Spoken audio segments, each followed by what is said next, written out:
نحمده ونصلي على رسوله الكريم اما بعد فاعوذ بالله من الشيطان الرجيم بسم الله الرحمن الرحيم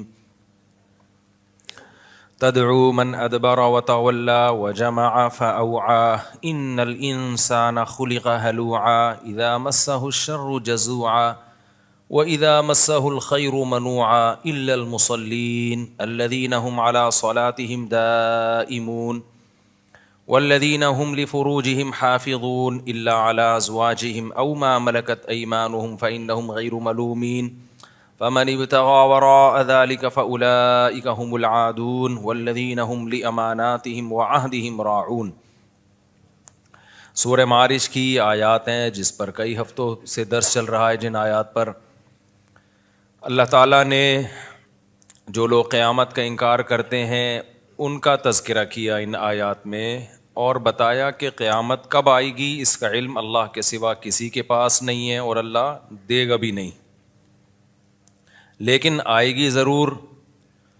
اور قیامت کیوں آئے گی اس کی وجہ اللہ نے بیان کی، تاکہ اچھے لوگوں کو ان کی اچھائی کا بدلہ دیا جا سکے اور برے لوگوں کو ان کی برائی کا بدلہ دیا جا سکے۔ انسان امتحان کے لیے پیدا ہوا ہے، اپنے کیے کرے کو وہ بھگتے گا۔ جو لوگ اس خوش فہمی میں مبتلا ہیں کہ ہم سے ہمارے کیے کرائے کے بارے میں پوچھا نہیں جائے گا، وہ بہت بڑے بے وقوف ہیں، وہ خدا کے بھی منکر ہیں، اور اللہ کو مانتے بھی ہیں تو اللہ پہ گویا الزام لگا رہے ہیں کہ اللہ نے ایسے ہی پیدا کر دیا، جو مرضی کرتے پھرو۔ ایسا نہیں ہے۔ کامیابی جنت کی صورت میں ملے گی اور ناکامی جہنم کی آگ کی صورت میں۔ تو اللہ تعالیٰ ان آیات میں تذکرہ کرتے ہیں جہنم کن لوگوں کو اپنی طرف کھینچتی ہے۔ ہماری نظر میں اچھائی اور برائی کا ایک الگ معیار ہے۔ کل ایک صاحب کہنے لگے کسی مشہور شخص کے بارے میں، وہ بہت اچھا ہے، حالانکہ وہ غیر مسلم ہے۔ تو میں نے کہا کہ آپ نے کیسے کہہ دیا بہت اچھا ہے؟ انہوں نے کہا اتنا اچھا وغیرہ وغیرہ، جو آج کل اچھائی کا معیار ہے۔ میں نے کہا میری اور آپ کی نظر میں اچھا ہو سکتا ہے بھائی، اللہ کی نظر میں اچھا نہیں ہے۔ اپنے پیدا کرنے والے کو نہیں پہچانتا، نہ اس کو مانتا ہے، نہ اس کے بارے میں تحقیق کی کوشش کرتا ہے۔ ہمیں تو بھائی وہ اچھا لگتا ہے جو ہمارے ساتھ اچھا ہے بس۔ اللہ کو وہ اچھا لگتا ہے جو کس کے ساتھ اچھا ہے؟ اللہ کے ساتھ اچھا ہے۔ تو اللہ میاں اپنی ہی باتیں بتا رہے ہوتے ہیں قرآن میں، اپنی ہی باتیں جن کو ہم کہانیاں کہتے ہیں، اپنی ہمارے حساب سے، لیکن اللہ کے حساب سے ہماری باتیں کہانیاں ہیں اور اللہ کی باتیں کیا ہیں؟ اصل ہیں۔ مشرکین مکہ قرآن کے بارے میں کہتے تھے قرآن کہانیاں سناتا ہے، کہانیاں۔ قرآن کیا سناتا ہے؟ کہانیاں سناتا ہے، بس قصوں کی کتاب ہے۔ کہتے تھے ان ھذا الا اساطیر الاولین، یہ تو پرانے لوگوں کے قصے ہیں، موسیٰ نے یہ کہا، فرعون نے یہ کہا، شعیب علیہ السلام نے یہ کہا، قوم نے جواب میں یہ کہا۔ تو پرانے لوگوں کے قصے، کہانیوں کی کتابیں، کہانیوں کی۔ تو اللہ میاں ہمیں بتاتے ہیں کہ یہ جو تمہارے اسکالرز ہیں نا، جو مجھے نہیں مانتے، یہ تمہیں کہانیاں کرا رہے ہیں۔ کہانیاں کون کرا رہے ہیں؟ یہ تمہارے اسکالرز ہیں نا، جنہیں تم کو اس دنیا کی ترقی میں الجھا دیا ہے کہ یہی سب کچھ ہے، اصل میں کہانیاں یہ تمہیں کرا رہے ہیں۔ ان سے ورنہ پوچھو جنہوں نے پہلے ترقی کی وہ گئے کہاں؟ اتنی ترقی کی، ایسے ترقی کے میدان میں آگے بڑھتے بڑھتے بڑھتے بڑھتے کیا ہوا بھائی؟ ہارٹ اٹیک ہوا، دھڑام سے مر گئے۔ کوئی بوڑھا ہو کے مر گیا، کوئی جوانی میں ہی مر گیا، کوئی ایکسیڈنٹ سے مر گیا، کوئی بادشاہ بن کے مر گیا، کوئی وزیر بن کے مر گیا، کوئی سائنٹسٹ بن کے مر گیا، کوئی فلسفی بن کے مر گیا، کوئی بڑا فاتح بن کے، سکندر اعظم جیسا فاتح بن کے بھی مر گیا۔ تو اللہ کہتے ہیں یہاں کے لیے پیدا ہی نہیں کیا میں نے تمہیں پیدا کدھر کے لیے کیا ہے؟ ادھر کے لیے کیا ہے۔ تو اس جگہ کو سامنے رکھ کر زندگی گزارو گے تو پھر تو ٹھیک ہے۔ اس بات کو ہم کیا کہتے ہیں؟ اللہ کہانیاں سنا رہا ہے۔ اللہ کیا کر رہا ہے؟ کہانیاں سنا رہا ہے۔ یہ جو ملحد لوگ ہیں، مشرک لوگ ہیں، ملحد لوگ، ایتھیس لوگ، سیکولر لوگ، یہ قرآن پر یہی تو اعتراض کرتے ہیں۔ قرآن حوروں کی لالچ دے کے معاذ اللہ کہانیاں سنا رہا ہے، حوروں کی لالچ دے رہا ہے، جنت کی نہروں کی لالچ دے رہا ہے۔ بھائی یہ سب کہانیاں ہیں۔ اللہ میاں کیا کہتے ہیں؟ یہ تمہیں دنیا کی لالچ دے کے کیا سنا رہے ہیں؟ کہانیاں۔ اللہ کی باتوں کو کہانی کہہ رہے ہو. ومن اصدق من اللہ قیلا, حالانکہ اللہ سے سچی بات کس کی ہو سکتی ہے. اور انسان جب انسان کو گائیڈ کرتا ہے اس میں اپنے مفادات اس کے سامنے ہوتے ہیں, اپنی خواہشات ہوتی ہیں. تو اپنی خواہشات جس کے سامنے ہیں وہ جو تمہیں بتا رہا ہے وہ ٹھیک ہے, اور میں جو سنا رہا ہوں وہ کیا ہیں, کہانیاں. اللہ کہتے ہیں میرا تم سے کیا لینا دینا, مجھے کیا فائدہ, مجھے نہ تمہاری عبادت کی ضرورت, تمہاری نافرمانی سے میرا کوئی نقصان نہیں ہے. حدیث میں آتا ہے ساری دنیا کے سارے انسان جمع ہو کے اللہ کے خلاف ہو جائیں تو سمندر کے پانی میں سوئی ڈبو کے آپ نکالتے ہیں نا, تو کتنا پانی کم ہو جاتا ہے, اتنا بھی اللہ کی ملکیت اور حکومت کو نقصان نہیں ہوتا. اور سارے اللہ کے فرما بردار بن جائیں تو اتنا فائدہ بھی نہیں ہوتا. اب سوال پیدا ہوتا ہے جب نہ فائدہ اور نہ نقصان ہو رہا ہے تو پھر اللہ کیوں چاہ رہے لوگ میری فرما برداری کریں. اس کا اللہ نے جواب دیا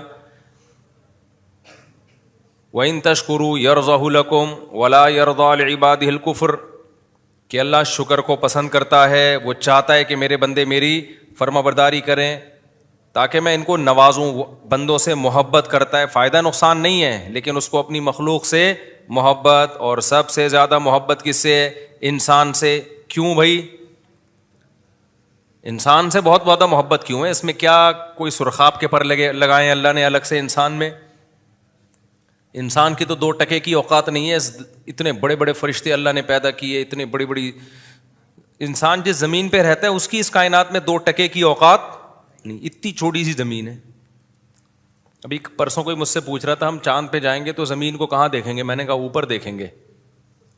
وہ صاحب حیران ہو گئے, وہ تھوڑا دیہاتی ٹائپ کے صاحب تھے, وہ کہہ رہے ہیں یار اوپر کیوں دیکھیں گے.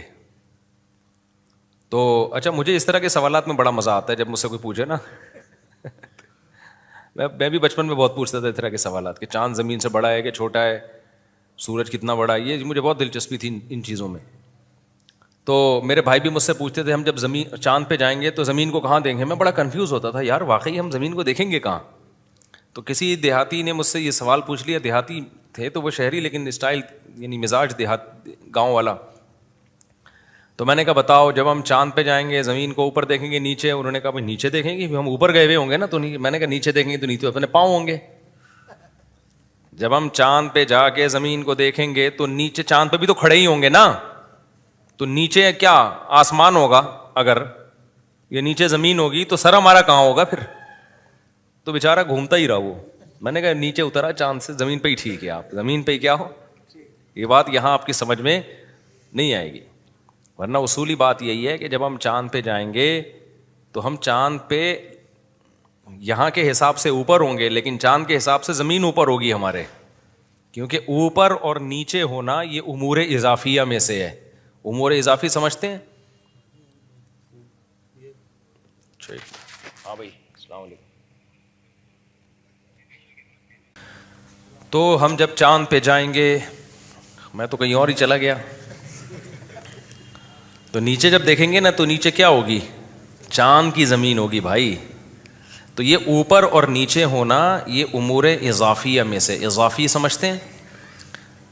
یہ کوئی چیز نہ اوپر ہے نہ نیچے ہے. نظریہ اضافت تھا نا وہ آئنسٹائن کا تھا, آئنسٹائن کا تھا میرا خیال ہے نظریہ اضافت. وہ یہی ہے کہ اس کائنات میں نا کوئی بھی چیز خود سے نہیں ہے. کسی بھی چیز کو سمجھنے کے لیے ہم کسی دوسری چیز سے سمجھتے ہیں اس کو. کالا کوئی رنگ ہی نہیں ہے, سفید کی وجہ سے کالے کو کیا کہا جاتا ہے؟ کالا. اگر سفید نہ ہوتے نا تو کالوں کی بڑی عزت ہوتی ہے. انہی کو لوگ سفید کہہ رہے ہوتے. اور سفید کو کالے کی وجہ سے سفید کہا جاتا ہے, گرم کو ٹھنڈے کی وجہ سے گرم کہا جاتا ہے, ٹھنڈے کو گرم کی وجہ سے. اب میں نے ایک سائنٹسٹ ہیں ان سے سوال پوچھا, میں نے کہا اس کائنات کا اصل ٹیمپریچر کیا ہے؟ کیونکہ ہمیں جو گرمی نظر آتی ہے, میں ٹاپک پر آ رہا ہوں, آپ بولو گے کیا درس قرآن سننے آئی تھی کیا, کس سے لے کے بیٹھ گئے مولوی صاحب؟ آ رہا ہوں بس. میں نے پوچھا کہ یہ جو کائنات ہے نا یہ چل میں یہ امور اضافی جو ہے نا, اضافیہ جسے کہتے ہیں, اس کو سمجھنا بہت ضروری ہے. شریعت میں بھی اس سے مدد ملتی ہے چیزوں کو سمجھنے میں, بہت فائدہ مند چیز ہے یہ, اس لا کو سمجھنا. تو میں نے ان سے پوچھا کہ کائنات کا اصل ٹیمپریچر کیا ہے؟ بھائی ہمیں تو ستاروں, سیاروں اور سورج کی وجہ سے ٹیمپریچر ملتا ہے نا. تو اگر سورج کی روشنی نہیں ملتی تو ہم زیرو پہ آتے ہیں, زیرو سے پھر مائنس پہ آتے ہیں. تو اگر بالکل ہی کہیں ہیٹ نہ ہو ذرا سی بھی, تو پھر کیا مائنس کہاں تک ہوگا؟ 1 گھنٹہ میں نے کوشش کی, ان کو سوال ہی سمجھ میں نہیں آ رہا تھا یہ پوچھ کیا رہا ہے, تو میں نے کہا چھوڑو ایسے ہی ٹھیک ہے. تو ابھی بھی میرا سوال ہے کہ کوئی تو ٹیمپریچر اصل ہوگا نا, کہ اگر کائنات میں کہیں بھی ہیٹ نہ ہو تو پھر اس کائنات کا اصل اوریجنل ٹیمپریچر ہوتا کیا ہے وہ, یعنی ہم آج کی ڈگری کے حساب سے اگر ناپیں تو ہو سکتا ہے میرا سوال ہی بیوقوفوں والا ہو, لیکن واللہ عالم مجھے اس کا جواب ابھی تک کسی نے دیا نہیں. خیر, تو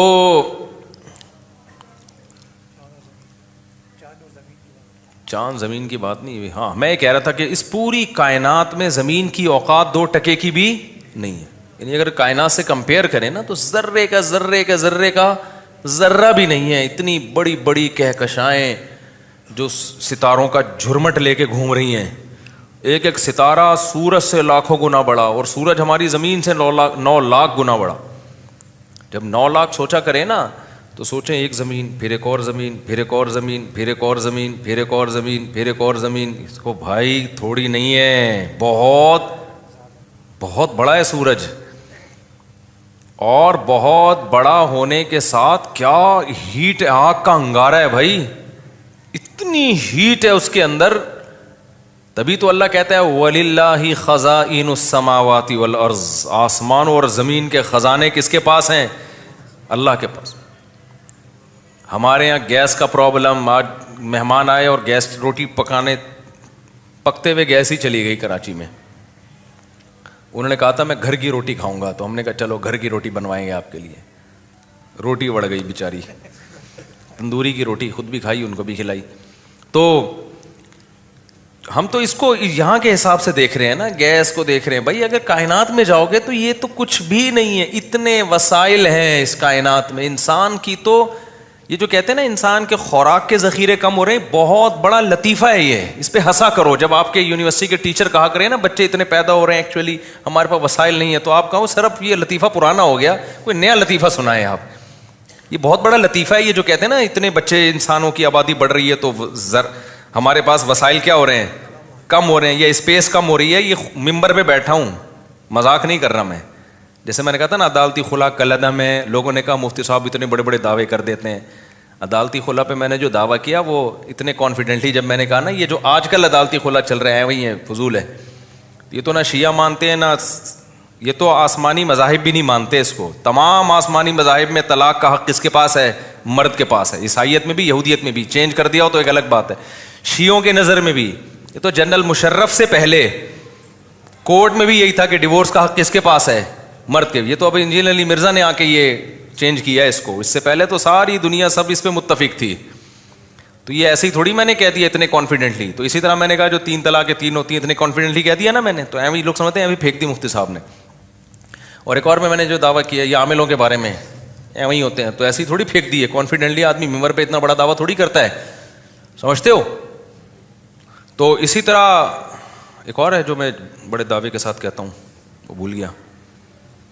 اور اسی طرح ایک یہ بھی ہے کہ یہ جو کہتے ہیں نا آبادی بڑھنے سے وسائل گھٹ رہے ہیں, زمین میں جگہ کم پڑ رہی ہے, بڑے مسائل ہو جائیں گے, تو یہ بہت بہترین کیا ہے, ہنسنے کے لیے بہت اچھا لطیفہ ہے. جب آپ کے یونیورسٹی میں ٹیچر یہ کہا کریں نا دیکھیں ہمیں کنٹرول کرنا ہے اور وسائل ہمارے پاس کم ہے, تو آپ نے سر یہ لطیفہ پرانا ہو گیا, اب ٹھیک ہے کوئی نیا لطیفہ لے کر آئے. کوئی ان کے پاس نہ کیلکولیشن ہے اس کی, کچھ بھی نہیں ہے. اتنے وسائل ہیں نا اس وقت کائنات میں کہ آبادی 10 گنا بھی بڑھ جائے تو کوئی فرق پڑنے والا نہیں ہے. اتنے وسائل ہیں. چھوٹی سی مثال دے دیتا ہوں آپ کو. میں نے ادھر بھنڈی لگائی ہوئی ہے, تھوڑی سی بھنڈی یہاں پہ, اتنی سی جگہ پہ. وہ بھنڈی نکلنا شروع ہوئی ہے نا, توڑو تھوڑے دن میں پھر. تو میں نے کہا یار یہ میں تو تجربہ ہے, آپ کے پاس چھوٹی سی زمین ہو, آپ پورے خاندان کی سبزی اس سے پوری کر سکتے ہو. تجربہ کر کے دیکھ لیں آپ. چھوٹی سی زمین آپ لے لو نا, تمیز سے آپ اس میں گارڈننگ کرو, آپ کو وہیں کی آپ کے گھر کے لیے آلو پیاز ٹماٹر ادھر ہی کا پورا ہو جائے گا. تو زمین تو بہت ابھی زراعت کے قابل خالی پڑی ہوئی ہے. اتنی زمین ہے کہ آپ کی سوچ, نہ گوشت کھانے کے لیے کم ہے. ابھی تو سمندر پہ انسان نے صحیح طرح توجہ نہیں دی ہے. خالی ایک سمندر میں اتنی مخلوق ہے نا جو تمہاری خوراک کی ساری ضرورتیں پوری کر لیتی ہے, جبکہ انسان کی باڈی کی نیڈ اتنی ساری چیزیں ہے ہی نہیں. صحراؤں میں جا کے دیکھو, خالی روٹی پہ ہی 100 سال نکال دیتے ہیں وہ لوگ. فضول قسم کا, بس جو غیروں نے دعویٰ کر دیا دم ہلائی ان کے سامنے. تو یہ بڑی پانی اتنا کہ سب ڈوب کے مر جائیں اس میں. یہ کہتے ہیں نا پانی کے ذخائر کم ہو رہے ہیں, یہ لطیفے ہیں, ان پہ ہنسا کرو, ٹھیک ہے نا, بہت اچھے اچھے لطیفے ہیں. تو لوگ جو غربت سے مرتے ہیں نا یا بھوک سے مرتے ہیں, وہ ڈسٹریبیوشن میں ناانصافی ہو رہی ہوتی ہے.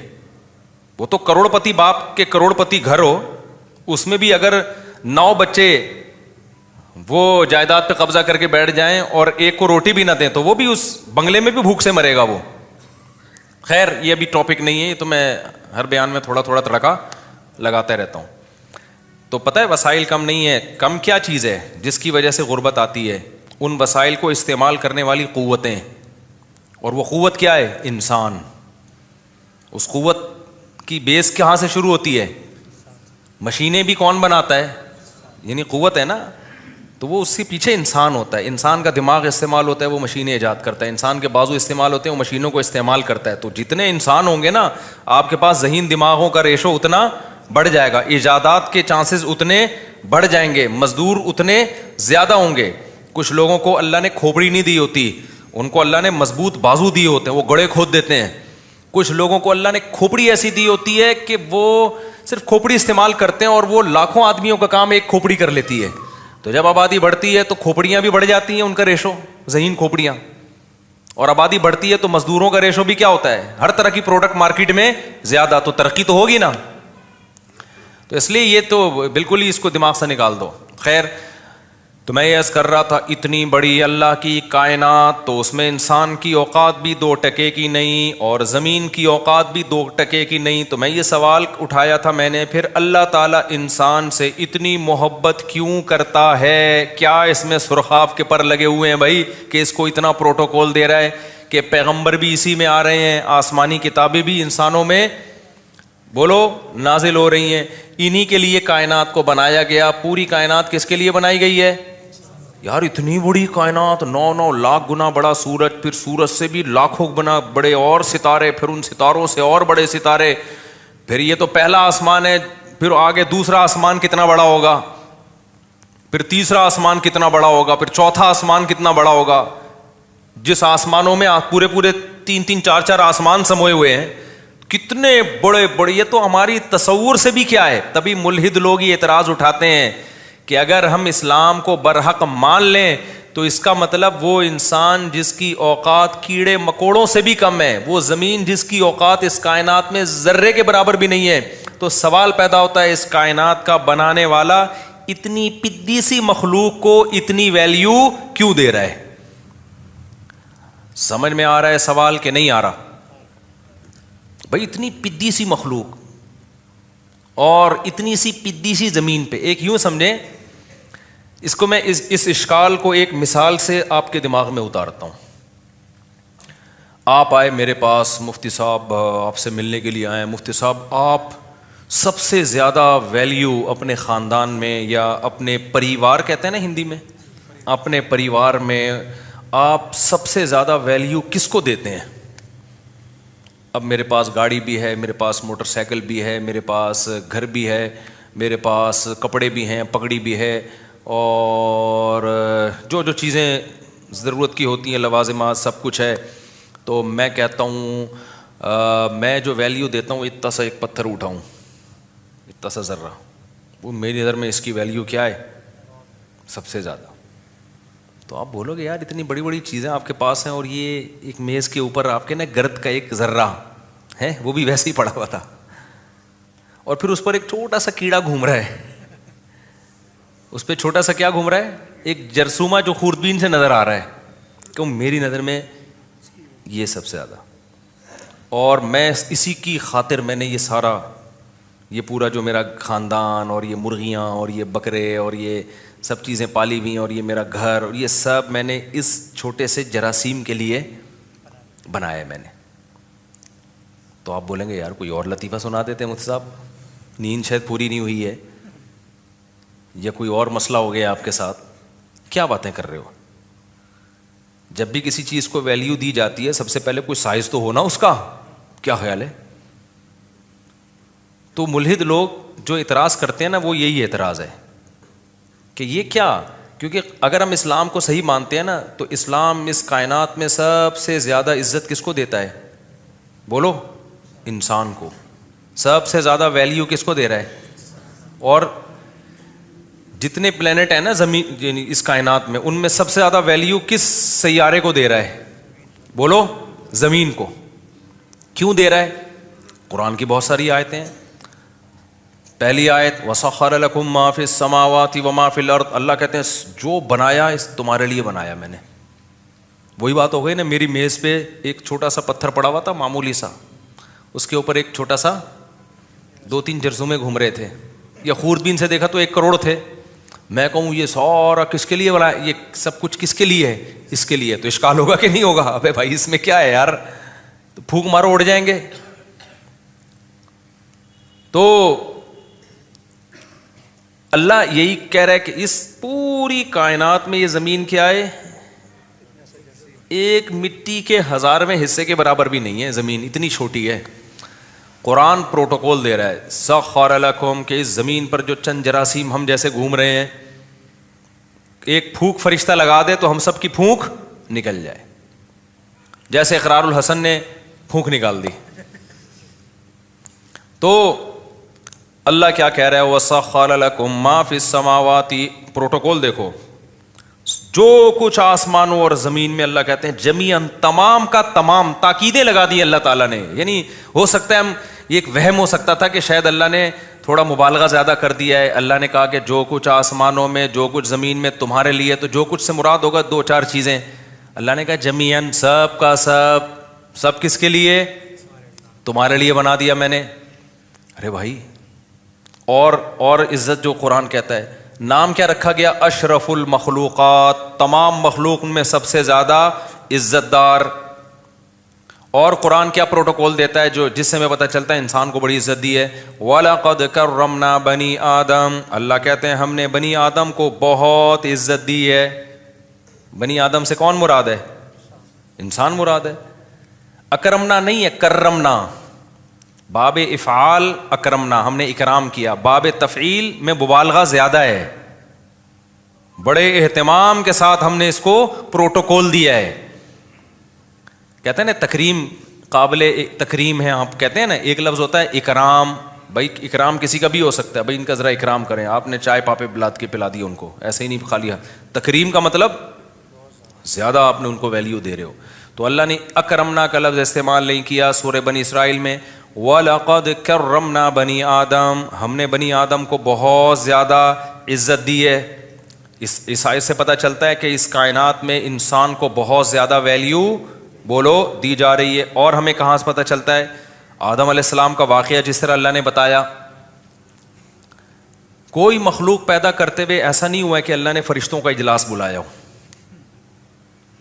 فرشتوں کا اجلاس, جس کو پیدا کرنا تھا پیدا کر دیا. بھائی اللہ نے, قرآن کہتا ہے ہم نے فرشتوں سے کہا میں ایک مخلوق پیدا کرنے جا رہا ہوں جو اس طرح کی ہوگی. تو فرشتوں نے اس پہ اعتراض بھی کیا, یہ بھائی جو اے اللہ تو اس کی جو صفات بیان کر رہا ہے اس سے تو لگ رہا ہے کہ یہ زمین میں خون بہائے گی. اللہ کہتے ہیں اعلم ما لا تعلمون, میں وہ جانتا ہوں جو تم نہیں جانتے. اس تیسری آیت سے پتہ چلا کہ انسان کو کیا دیا جا رہا ہے؟ بڑا پروٹوکول دیا جا رہا ہے. چوتھا تو حد ہی ہو گئی بھائی, یہ مخلوق آئی سب سے بعد میں. اکثر ہمیں ایک مخلوق جتنی ملتی ہے نا زمین پہ انسان سے پرانی ملتی ہے. نیا کوئی بھی ایجاد, میرے کم از کم ہم نے تو نہیں اپنی زندگی میں دیکھا ہے کہ نیا جانور ایجاد ہوا ہے. صحیح ہے نا, ہوگا پرانی نسل کہیں سے دریافت ہو گئی ہوگی. سب سے لاسٹ میں کون آ رہا ہے؟ انسان آ رہا ہے. ڈارون نے تو پورا ہی وہ کام کر دیا. اس نے کہا یہ آخری وہ ہے, ارتقاء کا آخری مرحلہ ہے. ڈارون مجھے ملا نا, میں چھوڑوں گا نہیں اس کو. میں ایسے چند سوال آن کیمرہ پوچھوں گا کہ تو مجھے یہ بتا کہ بندر سے اچانک چھلانگ لگا کے کیسے انسان بن گئے؟ جب بندر سے انسان بن رہے تھے تو بیچ کی کہاں نسلیں کدھر غائب ہو گئیں؟ کچھ ایسی ہوتی جو پوری انسان بن چکی تھیں, کچھ ایسی ہوتی جو 90% انسان ہوتی. دیکھو بہت ساری نسلیں چلی ہیں نا, 20 ٹرینیں کراچی سے پشاور جا رہی ہیں, کسی کی سپیڈ تیز ہوگی, کسی کی کم ہوگی, ایک ٹرین ابھی پہنچی, ایک 5 منٹ بعد, ایک 5 منٹ بعد, ایسے ہوگا نا. اگر یہ اتفاق سے سارے ارتقا کرتے کرتے ایوالو ہوتے ہوتے انسان بن گئے ہیں, تو وہ ایوالو ہوتے ہوتے ہوتے ہوتے کچھ بندر پورے بن چکے ہوتے, آگے ان کی نسلیں چلنا شروع, کچھ ایسے ہوتے بندروں کی جو ابھی قریب میں ہوتے, کچھ اس سے پیچھے ہوتے, کچھ اس سے پیچھے ہوتے. کیا خیال ہے؟ کچھ ایسے ہوتے جن کی دم ابھی کم ہو چکی ہے, پوری ختم نہیں ہوئی ہے. کچھ ایسے ہوتے جو پوری. جب بھی کوئی کام اتفاق سے ہوتا ہے نا, تو ایسا نہیں ہوتا ٹجنگ کر کے ایک دم سے ہو جائے وہ, کہ آدم سے پہلے کے سارے ہی غائب ہو گئے, ایسا نہیں ہوتا. تو یہ بھی لطیفے جو ابھی میں بتا رہا تھا نا, لطیفے ہیں, تو انہیں لطیفوں میں ایک بہت بڑا لطیفہ کیا ہے, یہ بھی ہے کہ ہم بندر سے ارتقا کر کے وجود میں آئے ہیں.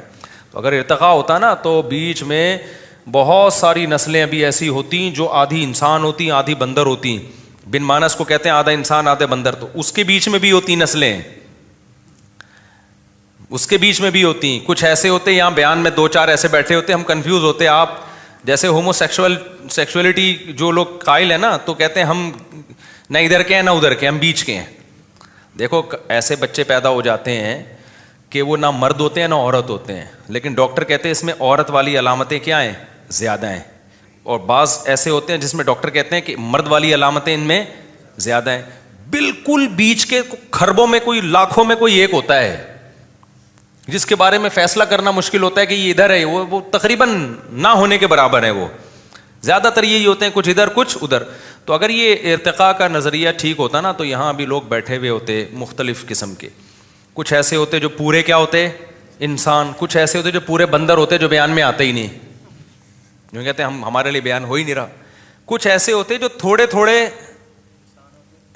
نسلیں ہوتی جو ابھی انسان, جنہوں نے 1 لاکھ سال کے بعد جا کے انسان بننا ہے, اور 1 لاکھ سال پہلے وہ بندر تھے, ابھی وہ بیچ کے راستے میں ہیں. تو وہ آدھی بات میری ان کی سمجھ میں آ رہی ہوتی, آدھی ان کی سمجھ میں. بھائی دماغ نے بھی تو, ڈاکٹر کہتے ہیں نا ارتقا کیا ہے, ایک دم سے تھوڑی اتنا ذہین بن گیا. تو بیچ کے دماغ ایک دم شارٹ کیوں ہو گئے؟ اس پہ کہتے ہیں کوئی بڑا ڈیزاسٹر ہوا ہے, کوئی حملہ ہوا ہے, کوئی دھماکہ ہوا ہے جس سے سارے ہی مر گئے, کوئی جنگ ہوئی ہے. ایسا نہیں ہوتا بھائی, جنگیں انسانوں میں ہوئی ہیں تو کوئی قوم پوری ختم نہیں ہوئی اب تک کسی جنگ میں. کچھ نہ کچھ 2-4 بچ ہی جاتے ہیں اس کے, جو پھر دوسری قوم سے کراس بریڈنگ کر کے نکل جاتے ہیں وہ. تو یہ کیسے ایک دم ختم ہو گئے؟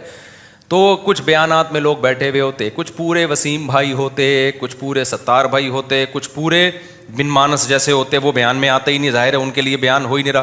کچھ ایسے ہوتے جو میرا بیان آدھا سمجھ رہے ہوتے, آدھا نہیں, آدھا سمجھ اس لیے رہے ہوتے کہ آدھے انسان بن چکے ہیں, وہ آدھا دماغ ان کا ذہین بن چکا ہے. آدھا بیان اس لیے نہیں سمجھ رہے ہوتے کہ آدھے وہ ابھی بندر ہی ہیں. کچھ ایسے ہوتے 75% انسان ہوتے اور 25% وہ کیا ہوتے, بندر ہوتے. یہ ہونا چاہیے تھا, یہ نہیں ہے. اس کا مطلب یہ شروع سے ہی پھینکی گئی ہے بہت لمبی. تو یہ نہیں ہوا ایوالو. اور بات یہ ہے کہ پہلی دفعہ کیسے بن گیا, یہ سیل وجود میں کیسے آ گیا, وہ تو خیر یہ اس پہ میں کئی دفعہ بیان کر چکا ہوں. تو اللہ تعالیٰ نے آدم کو پیدا کر کے جو پروٹوکول دیا ہے نا, اتنا پروٹوکول کسی مخلوق کو نہیں. ایک تو سب سے لاسٹ میں لایا جا رہا ہے, مہمان خصوصی اکثر آخر میں آتے ہیں, اور بعض لوگ لیٹ ہی اس لیے ہوتے ہیں اپنی ویلیو جتانے کے لیے. پروگرام میں ان کو 8 بجے بلایا تھا, 11:15 بجے پہنچ رہے ہوتے ہیں, یہ بتانے کے لیے کہ ہم بہت مصروف آدمی ہیں. تو یہ بے وقوفی کی بات ہے. تو لاسٹ میں آ رہے ہوتے ہیں, اسٹیج پہ لایا جاتا ہے. تو انسان کو اللہ تعالیٰ نے ساری مخلوق پیدا کر دی, سورج چاند ستاروں کا نظام, پورا ایک منظم نظام سسٹم وجود میں آ گیا. سسٹم نہیں, سسٹم.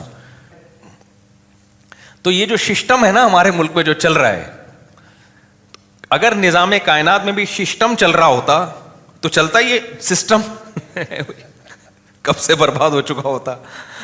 تو اللہ تعالیٰ نے سب سے آخر میں کس کو پیدا کیا, آدم کو. یہ بھی عزت دی ہے.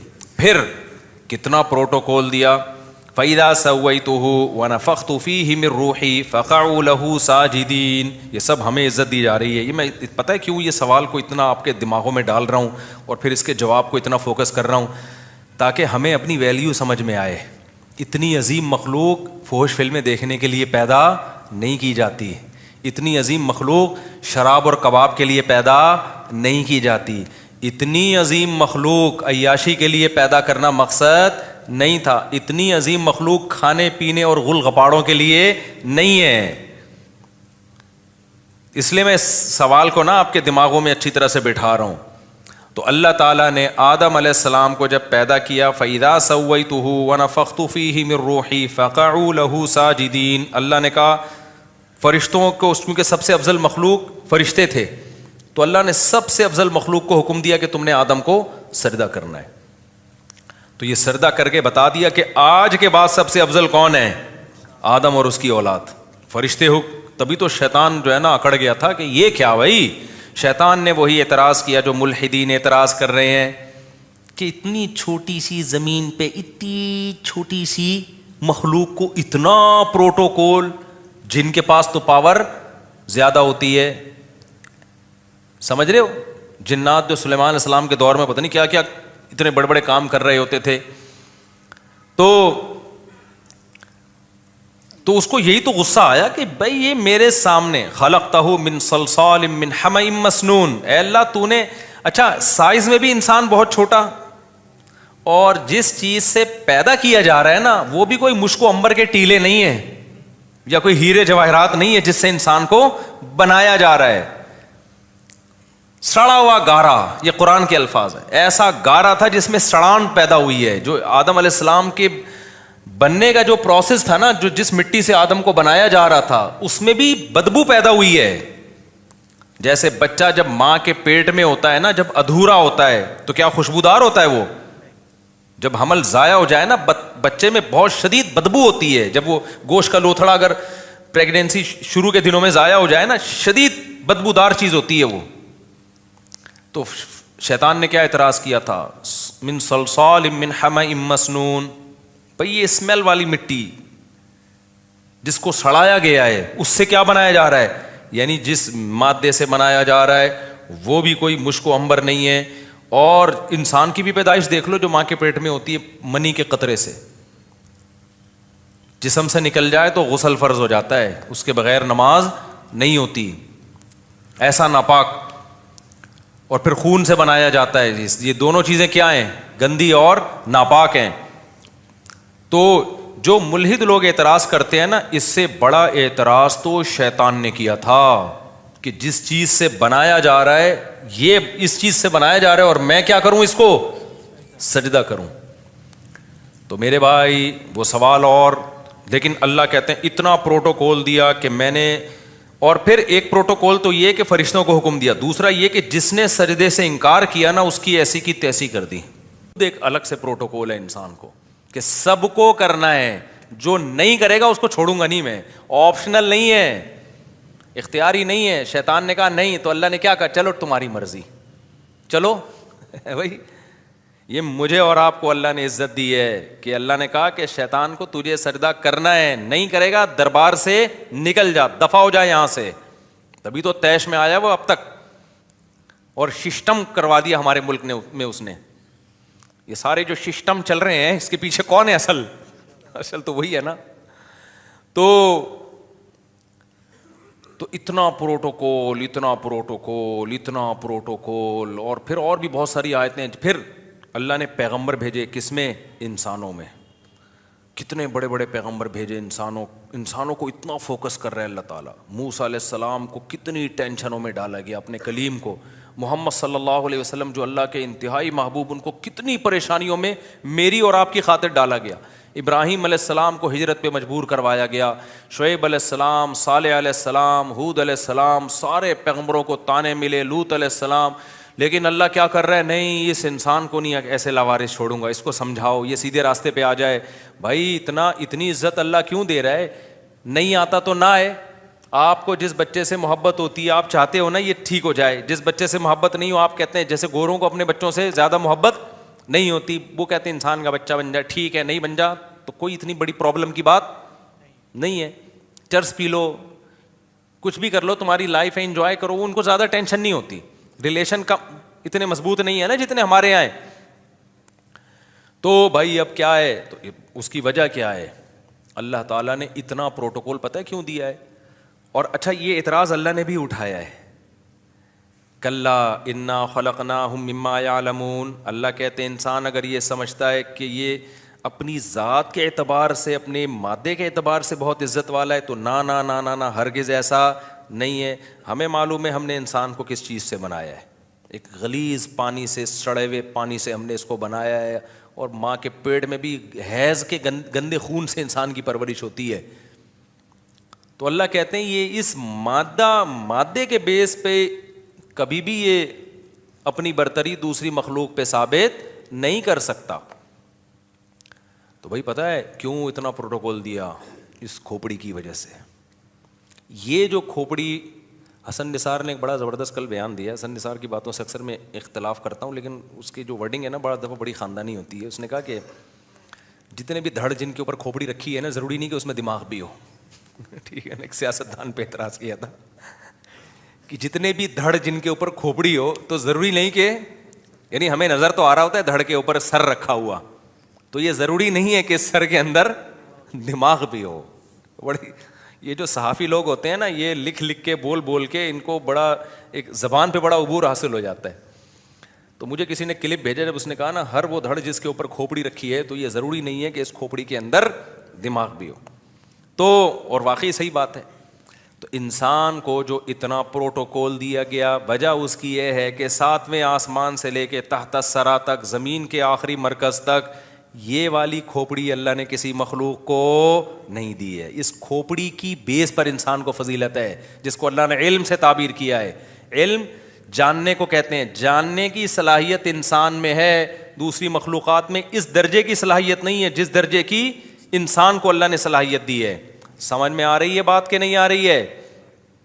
دیکھو کچھ نہ کچھ علم جانوروں کے پاس بھی ہوتا ہے.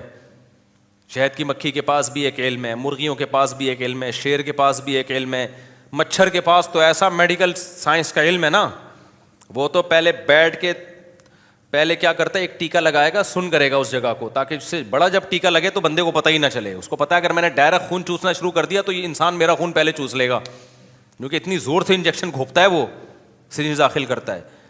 تو یہ اس کو پتا ہے کہ یہ مجھے رکھ کے چماٹ لگائے گا، تو پہلے وہ ایک کیمیکل چھوڑتا ہے اس جگہ کو سن کر دیتا ہے تاکہ چیخ نہ مارے، یہ اس کو پتہ ہی نہ چلے. پھر اس کے بعد کیا کرتا ہے، انجیکشن لگا کے خون چوستا ہے. وہ کتنی نالج ہے یا نہیں ہے اس کے پاس. پھر وہ جب خون چوس کے موٹا کپا ہو جاتا ہے، اڑ جاتا ہے، اڑنے کے بعد ہمیں کھجلی ہوتی ہے، وہ بھی اس کی سوئی کی نہیں ہوتی، وہ جو کیمیکل اس نے چھوڑا ہوتا ہے نا سن کرنے والا، اس کی کھجلی ہو رہی ہوتی ہے، ہمیں خارش ہو رہی ہوتی. کتنی زبردست نالج دی نا اللہ نے مچھر کو. تو ہر مخلوق کو اللہ نے خاص کس طرح کی نالج دی ہے. لیکن انسان کو اللہ نے جو دماغ دیا ہے، جس میں سیکھنے کا جو اس کی جو صلاحیت ہے، تبھی تو اللہ نے آدم علیہ السلام کی جو فضیلت شیطان فرشتوں پہ بیان کی، وہ کیا کہ میں نے اس کو جو علم دیا ہے وہ تمہیں نہیں دیا. وعلم آدم الاسماء کلھا، اس میں یہ چیزوں کی حقیقت اور ماہیت کو جاننے کی صلاحیت ہے، تمہارے اندر یہ صلاحیت نہیں ہے. تو اس سے انسان کی فضیلت کیسے ثابت ہو گئی؟ فضیلت ایسے ثابت ہو گئی کہ اب یہ اپنی کھوپڑی استعمال کرے گا. پھر یہ کھوپڑی استعمال کر کے صحیح اور غلط کا فیصلہ کرے گا. اپنے اختیار سے صحیح پہ چلے گا، اپنے اختیار سے غلط پہ چلے گا. کچھ خواہشات کو خدا بنا لیں گے، کچھ عقل استعمال کریں گے اور خواہشات کو اپنی زندگی سے نکال دیں گے. کہیں گے بھائی یہ خواہشات جائز خواہشات پوری کرو، حرام کی طرف مت جاؤ.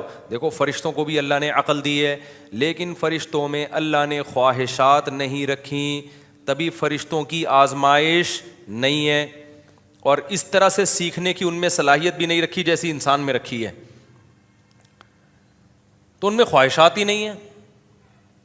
اللہ نے ان کو جو حکم دے دیا نا وہ اس حکم پر چلتے چلے جاتے ہیں.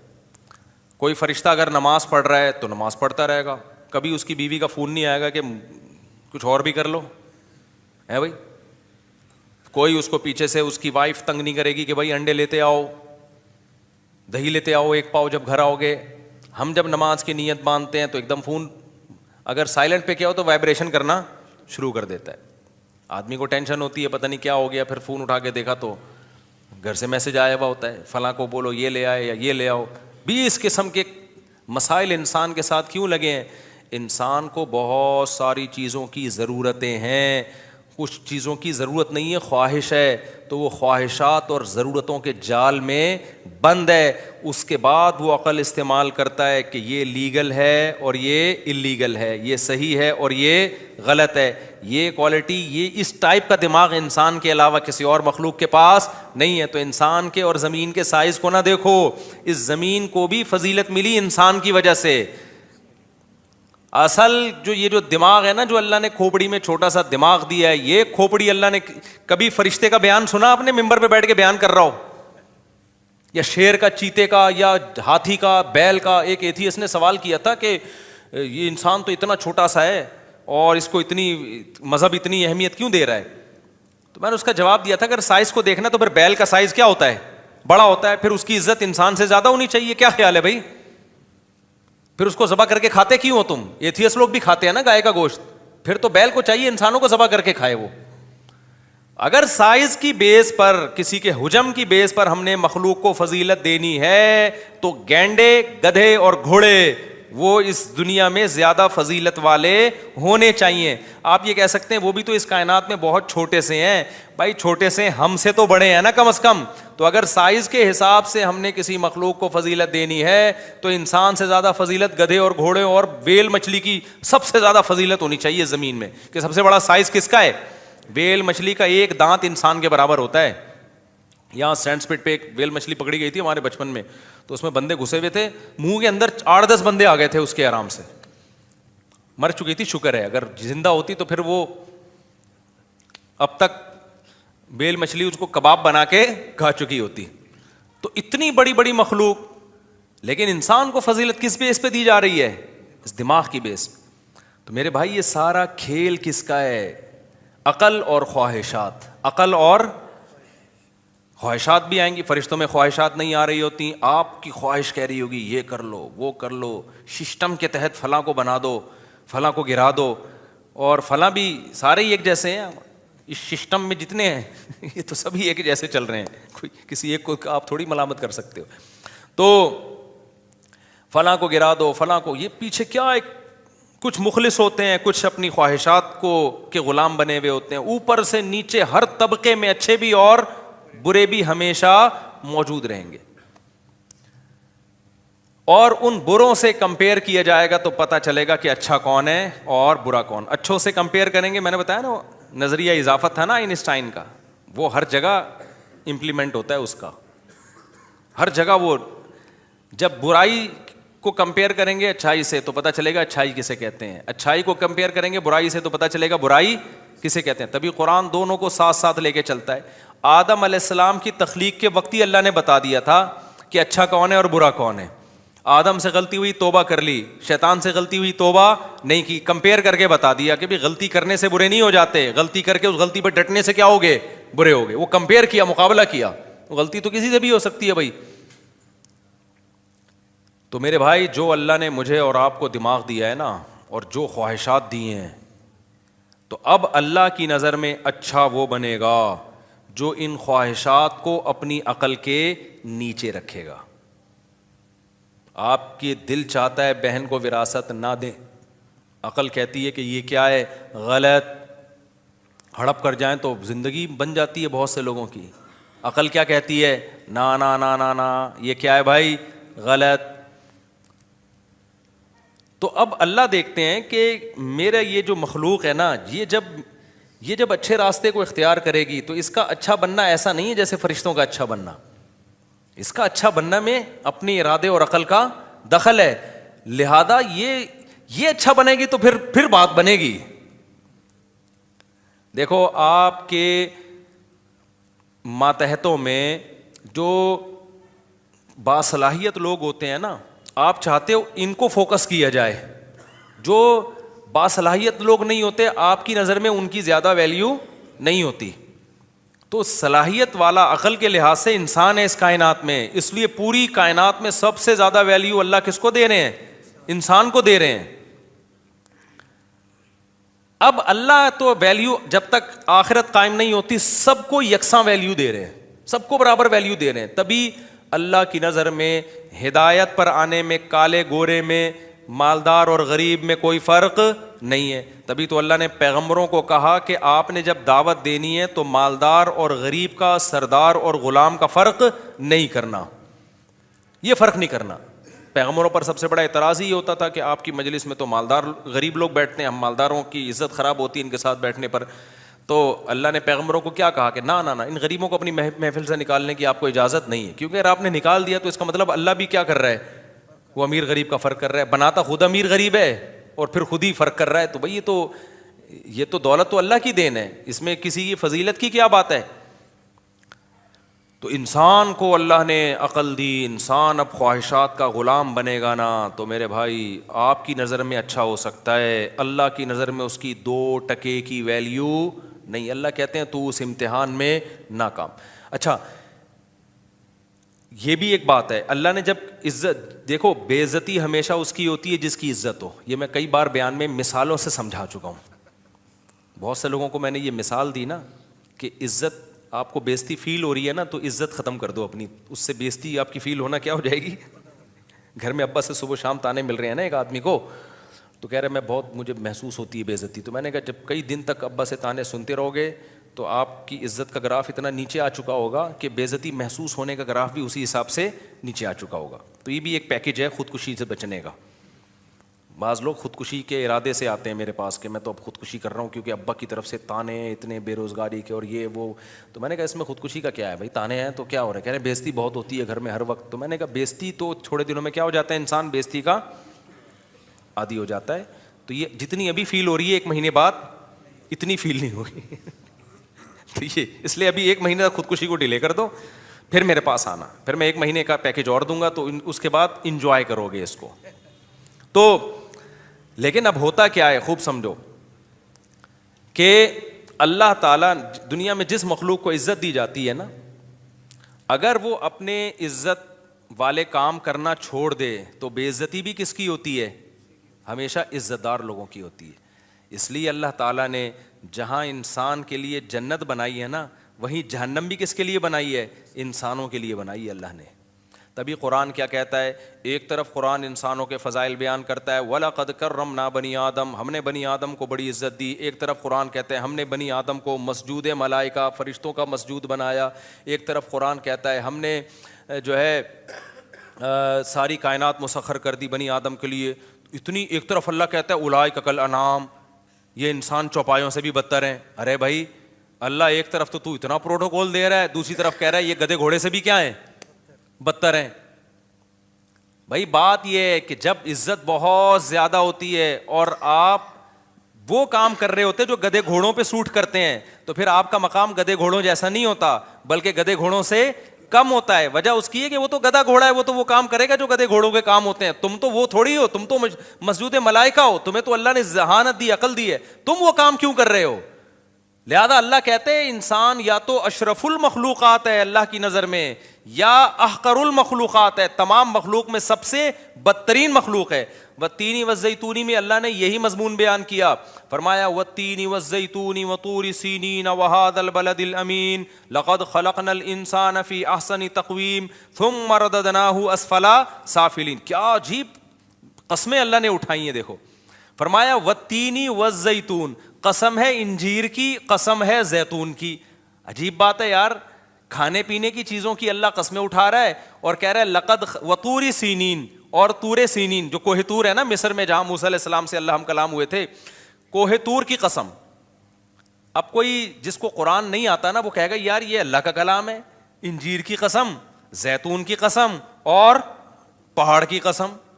اور قسمیں اٹھا کے اللہ کیا کہہ رہے ہیں، لقد خلقنا الانسان فی احسن تقویم. سب سے زیادہ عزت دار اس کائنات میں کون ہے، انسان ہے.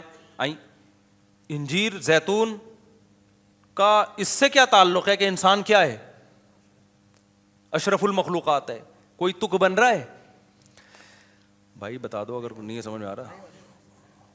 بھائی بظاہر تو بے ربط کلام ہے نا، انجیر کی قسم. بھائی انجیر زیتون تو کھانے کی چیزیں ہیں. یہ ایسا ہی ہے جیسے کوئی کہے کولڈ ڈرنک کی قسم، چینی کی قسم ہے بھائی، ٹماٹر کی قسم. تو اگلا بولے گا ٹماٹر کی قسم سے کیا ثابت کر رہا ہے کہ ٹماٹر کی قسم مجھے تم سے بہت محبت ہے. اگلا کہے گا یار کیا مطلب ٹماٹر کی قسم، کھانے کی ایک چیز ہے. ٹماٹر ہو یا انجیر ہو یا زیتون ہو یا برگر ہو, یہ سب کیا ہیں؟ کھانے پینے کی چیزیں. اور پھر اس قسم کا کوئی مناسبت ہی نہیں بنتی کہ انسان بڑی عزت دار ہے. تو کیا مطلب ٹماٹر پیدا کیا اس سے پتہ چلتا ہے انسان بڑا عزت دار ہے؟ نا, اس میں کیا ربط اللہ نے, یہی مضمون جو میں اتنی دیر سے تقریر کر رہا ہوں نا, یہی اللہ نے بیان کیا اس میں. اللہ کہتے ہیں قسم ہے انجیر کی اور زیتون کی. کیا مطلب؟ ان دو چیزوں کو دیکھ لو, پتہ چلتا ہے کہ جس انسان کے لیے یہ دو قسم کی چیزیں پیدا کی ہیں وہ چھوٹا, وہ کم ویلیو والا نہیں ہے. کیونکہ انجیر اور زیتون انسانی خوراک میں غذائیت کے معیار پہ اعلیٰ ترین خوراکیں ہیں. یہ زیتون کا تیل ہی پہ کتابوں پہ کتابیں لکھی جا رہی ہیں. زیتون کا تیل ہے نا, ابھی میں اس کے فضائل بیان کروں گا تو بات بہت لمبی ہو جائے گی. زیتون کے تیل میں دھواں کم ہوتا ہے جب آپ اس کو جلاتے ہیں, اس کی آگ میں شفافیت بہت. جب بھی آپ کوئی چراغ کسی بھی تیل سے جلاؤ تو روشنی تو ملتی ہے, دھواں بھی ملتا ہے آپ کو, ٹھیک ہے نا. لیکن زیتون کے تیل میں دھواں کیا ہے؟ نہ ہونے کے برابر ہے. پھر اس کا دھواں تکلیف دہ دھواں نہیں ہے. پھر اس کی جو لائٹ ہے وہ بہت شفاف لائٹ ہوتی ہے. پھر زیتون کا تیل آپ جو استعمال کرتے ہو, اکثر تیل کولیسٹرول کو کم کرنے کے بجائے بڑھاتے ہیں, آپ میں اس کو موٹاپا لے کر آتے ہیں. زیتون میں فیٹ نہیں ہے. تو یہ تو اس پہ تو پوری اب میں کیا تقریریں کروں. دنیا کا سب سے بہترین آئل جو سمجھا جاتا ہے نا اس وقت, وہ کون سا سمجھا جاتا ہے؟ اور آپ ان قوموں کو دیکھو جن کی صبح و شام خوراک میں اولیو آئل شامل ہے, آپ ان کی صحتیں اور ان کے کلر کو دیکھو آپ جا کے, ایسا ان کے چہرے چمکدار اور شفاف ہو جاتے ہیں نا. ہم لوگ تو پراٹھوں کے ڈسے میں ہیں نا. اب آپ زیتون پی کے وہ کلر نہیں لا سکتے جو شام میں اور فلسطین میں لوگوں کا ہوتا ہے. سمجھ رہے ہو آپ؟ سمجھے کہ اچھا ہم زیتون وہ ہوگا تھوڑے سے 2-4 دھبے شاید کم ہو جائیں, باقی وہ تو بچپن سے ان کی تو جینز میں یہ چیز شامل ہو گئی ہے نا. ورنہ جو قومیں زیتون کھاتی آ رہی ہیں نا آئل میں, آپ ان کے جو ہے نا وہ ان کی صحتیں دیکھو, آپ ان کی خوبصورتی دیکھو, آپ حیران ہو جاؤ گے. تو اس میں بڑی شفافیت ہے. اور دوسری چیز ہے انجیر کے اپنے فضائل ہیں. اس پہ بھی پوری کتابیں آپ نیٹ پہ بھی سرچ کر سکتے ہیں, ڈاکٹروں سے پوچھ سکتے ہیں انجیر کا بیج کیسا ہوتا ہے, اس کے الگ فائدے ہیں, اس میں جو کارب ہے وہ کس ٹائپ کا کارب ہے, جو اس میں نشاستہ ہے نا وہ کس نشاستے کی بھی تو کتنی قسمیں ہیں. تو اللہ کیا کہتے ہیں, اچھا بعض طبیبوں میں نے لکھا ہے کہ اللہ نے انجیر اور زیتون کا اکٹھا ذکر کیا نا, آپ انجیر کو زیتون میں بھگو کے کھائیں آپ, تو یہ کمبینیشن ہے. تو اللہ نے 2 مادی چیزوں کا ذکر کیا, والتین والزیتون, جو کس کے لیے بنائی گئی ہیں؟ انسان کے لیے. یہ انسان کی مادی ترقی کے لیے بنائی گئی ہیں. ایسا نہیں ہوگا انجیر کھانے سے آپ اللہ کے بہت محبوب بن جاؤ گے. اس کا مادی زندگی سے تعلق ہے, روحانی زندگی سے ڈائریکٹ تعلق نہیں ہے. اور دوسری چیز ہے کوہ طور. کوہ طور انسان کی روحانی زندگی کے لیے, کہ اللہ نے موسیٰ کو کوہ طور پہ بلا کے ہدایت دی تھی تورات کی شکل میں, تاکہ انسان روحانی لحاظ سے بھی صحیح ٹریک پر چلیں. انسان کو 2 ہی گائیڈنس کی ضرورت ہے, مادی زندگی بھی ٹھیک ہو جائے, جس میں سب سے بڑی چیز کیا, اس کی خوراک ٹھیک ہو جائے. کیونکہ مادی زندگی میں سب سے پہلے آپ کی کیا ہے؟ باڈی. بھائی آپ کی صحت اچھی ہے, بے شک آپ جہازوں میں سفر نہ کرو, جہاز نہ بھی ایجاد ہوتے, صحت اچھی ہوتی زیادہ زندگی اچھی ہوتی. آپ کی صحت اچھی ہو جائے تو آپ کے پاس دولت نہ بھی ہو, آپ زیادہ کامیاب لائف گزار سکتے ہو. سب سے پہلے جس چیز کو مادی زندگی میں فوکس کیا جاتا ہے وہ کون سی ہے؟ عقل مند سارے یہی کہتے ہیں نا, سب سے پہلے صحت کو فوکس کرو, گاڑیوں بنگلوں کو بعد میں. آپ کی ٹی بی کے مریض ہو اور آپ بزنس کلاس میں سفر کرتے ہو ہوائی جہاز میں, تو کیا کرنا ہے بھائی؟ کیا خیال ہے بھائی؟ میں بھی یہی کا باتیں کر رہا ہوتا ہوں یار. پیسہ آئے تو سب سے پہلے کیا ہے؟ اپنی باڈی پہ لگاؤ, صحت صحیح کرو. صحت صحیح ہے نا, منجی پہ بھی آپ کی زندگی بالوں سے گزرے گی, بھینسوں کے باڑے میں بھی اچھی زندگی گزرے گی. صحت صحیح نہیں ہے تو 1000 گز کے بنگلوں میں اور جاپان اور امریکہ میں بھی آپ ٹینشن میں ہوگے. تو اللہ نے انسانی صحت کے لیے جو سب سے مفید غذائیں تھیں, جن میں اللہ نے زیتون اور انجیر کا تذکرہ کیا, اور پھر اللہ نے وطور سینین, کوہ طور کا, جو روحانی زندگی کا کیا ہے, موسیٰ علیہ السلام کو اللہ نے وہاں بلا کے تورات دی تھی. اللہ نے براہ راست اللہ ہم کلام ہوئے تھے, جس میں اللہ نے موسیٰ علیہ السلام کو بتایا کہ انسان روحانی اعتبار سے صحیح کیسے ہو سکتا ہے. زنا سے بچنا ہے, ماں باپ کی نافرمانی نہیں کرنی ہے, سود سے بچنا ہے, جھوٹ سے بچنا ہے, رشتہ داری کو جوڑنا ہے, توڑنا نہیں ہے, معاہدوں کو پورا کرنا ہے, اللہ کی عبادت کرنی ہے. تو مادی حساب سے بھی صحیح ٹریک پر انسان جب چلے گا, اور روحانی حساب سے بھی. اور تیسری وہاد البلد الامین, یہ آیت میں مجھ سے چھوٹ گئی تھی. وہاد البلد الامین, اور اس مکہ جو امن والا شہر ہے, اللہ نے اس کی بھی قسم اٹھائی, کیونکہ مکہ بھی وحی کا کیا ہے, مرکز ہے. دو ایسی جگہیں دنیا میں خاندانی ہیں جہاں جس شان سے وحی نازل ہوئی ہے, تیسری جگہ اس شان سے وحی نازل نہیں. ایک مکہ میں قرآن نازل ہوا, قرآن کا زیادہ تر حصہ, اور ایک کوہ طور پہ جہاں اللہ براہ راست موسیٰ علیہ السلام سے ہم کلام ہوئے. تو دو اللہ نے مادی نعمتوں کا ذکر کیا جو انسان کی مادی زندگی کو ٹھیک کرنے میں معاون اور مددگار بنتی ہیں, اور دو وہ پلیسز کا, وہ جگہوں کا ذکر کیا جہاں وحی آئی ہے, جس وحی نے انسان کی روحانی زندگی کو ٹھیک کیا ہے. تو اللہ کہتے ہیں یہ چار چیزیں دیکھ لو تو پتہ چل جائے گا کہ واقعی ہم نے انسان کو بڑا ہی خاندانی بنایا ہے, جس کے لیے غذائیں انجیر اور زیتون پیدا کی جا رہی ہیں, اور جس کی ہدایت کے لیے مکہ اور کوہ طور پر انتظام کیا جا رہا ہے. یہ پروٹوکول کسی اور مخلوق کو نہیں دیا جا رہا. سمجھ میں آ رہی ہے بات؟ لیکن پھر آگے اللہ نے کیا فرمایا, والتین والزیتون وطور سینین وہذا البلد الامین لقد خلقنا الانسان فی احسن تقویم ثم رددناہ اسفلا سافلین. اللہ کہتے ہیں بنایا تو ہم نے بڑا معزز تھا, لیکن پھر ہم نے ہی کیا کیا, انسانوں کو سب سے بدترین مقام پہ لے گئے. ہم لے گئے کا مطلب کیا ہے, یعنی ان کی حرکتوں کی وجہ سے. بنایا تو اشرف المخلوقات, جس کے لیے غذاؤں میں انجیر اور زیتون پیدا کی. اس سے بھی پتہ چلتا ہے کہ ہم اپنی غذاؤں کو ٹھیک کر لیں. اللہ تو قسمیں اٹھا رہے ہیں انجیر اور زیتون کی, اور ہم اللہ نے قسمیں اٹھائیں تو اللہ قسمیں اٹھا کے بھی تو بتا رہے ہیں نا کہ یار یہ چیزیں کھایا کرو, یہ چیزیں ہیں جو تمہارے لیے میں نے پیدا کی ہیں. تم آ گئے برگر پہ, تم آ گئے یار غیر مسلموں سے نا, جو انگریز ہیں, غیر مسلم میں خاص طور پہ انگریز. دیکھو ترقی اگر انگریز نہ بھی کرتے نا, مسلمان کر لیتے. ترقی ایک نیچرل ہے, ترقی ہر قوم آہستہ آہستہ انسان آگے ہی جاتا ہے. یہ تو جو پہلے چلا گیا تو اس نے ترقی کے سارے وسائل اپنے ہاتھ میں لے لیے, تو مسلمانوں کی تو خلافتیں ہی ختم ہو گئیں. اگر نہ ختم ہوتی تو ہم بھی بہت آگے جا چکے ہوتے. اصل بات ہے آپ نے دنیا کو دیا کیا ہے, وہ چیز دی ہے جو تو وہ تو ہونی تھی. چائے ہمارے ہاں ان لوگوں کے پاس سے آئی ہے, کافی کی عادت ہمیں ان لوگوں نے ڈالی ہے, سگریٹوں پہ ہمیں ان لوگوں نے لگایا. تمام نشے کی چیزیں مسلمانوں کی نہیں تھی, ان پہ ہمیں ان لوگوں نے ڈالا. فیملی سسٹم تباہ ان لوگوں نے کیا ہمارا. میں جاپان گیا نا, وہاں کے بوڑھے بوڑھے گوروں کو گالیاں دیتے ہیں, کہہ رہے ہیں ہمارا خاندانی نظام گوروں نے تباہ کیا, انگریزوں نے. تو یہ بڑی بڑی جو برائیاں آئی ہیں نا, برگر پہ ہمیں کس نے لگایا ہے. آپ کے باپ دادے برگر کھاتے تھے, ڈبل روٹیاں؟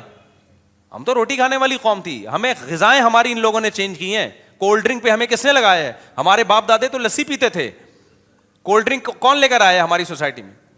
تو ہر چیز گوروں کی اچھی نہیں بولا کرو, گورے اچھے, گوروں نے ایکچولی سارا بیڑا غرق پروگرام جو ہمارا جو بیڑا غرق ہوا ہے وہ کس کی وجہ سے ہوا ہے؟ ان گوروں کی. اور یہ جو سسٹم ہے یہ بھی انہی کا دیا ہوا ہے. تو سارا اپڈیٹنگ جو سسٹم ہے نا, اپ گریڈنگ سسٹم, وہ وہاں سے آ رہا ہے. تو پورا ہی سسٹم ہی چل رہا ہے اس وقت دنیا میں. تو پیچھے تانے بانے وہ ہم پہ مسلط ہوئے ہوئے ہیں. وہ چاہتے ہی نہیں ہے کہ ہم لوگ ترقی کریں, وہ ہمیں پیچھے ہی رکھنا چاہتے ہیں. وہ چاہتے ہیں لڑتے رہیں بیٹھ کے. تو یہ اتنا نہیں گوروں کی جو ہے نا متاثر ہوا کرو. ہمارا سارا نظام, ہماری جب حکومتیں ہندوستان میں جو تھی تو اس وقت ہماری ترقی تھی, جو ہماری خلافتیں تھی اس وقت ہمارے کیا حالات تھے. یہ تو سارا ان لوگوں نے برباد کیا ہمیں, اور ہمیں اٹھنے بھی نہیں دے رہے ہیں. یہ اپنے لیے ان کے اصول کچھ اور ہیں بھائی, ہمارے لیے اصول کچھ اور ہیں.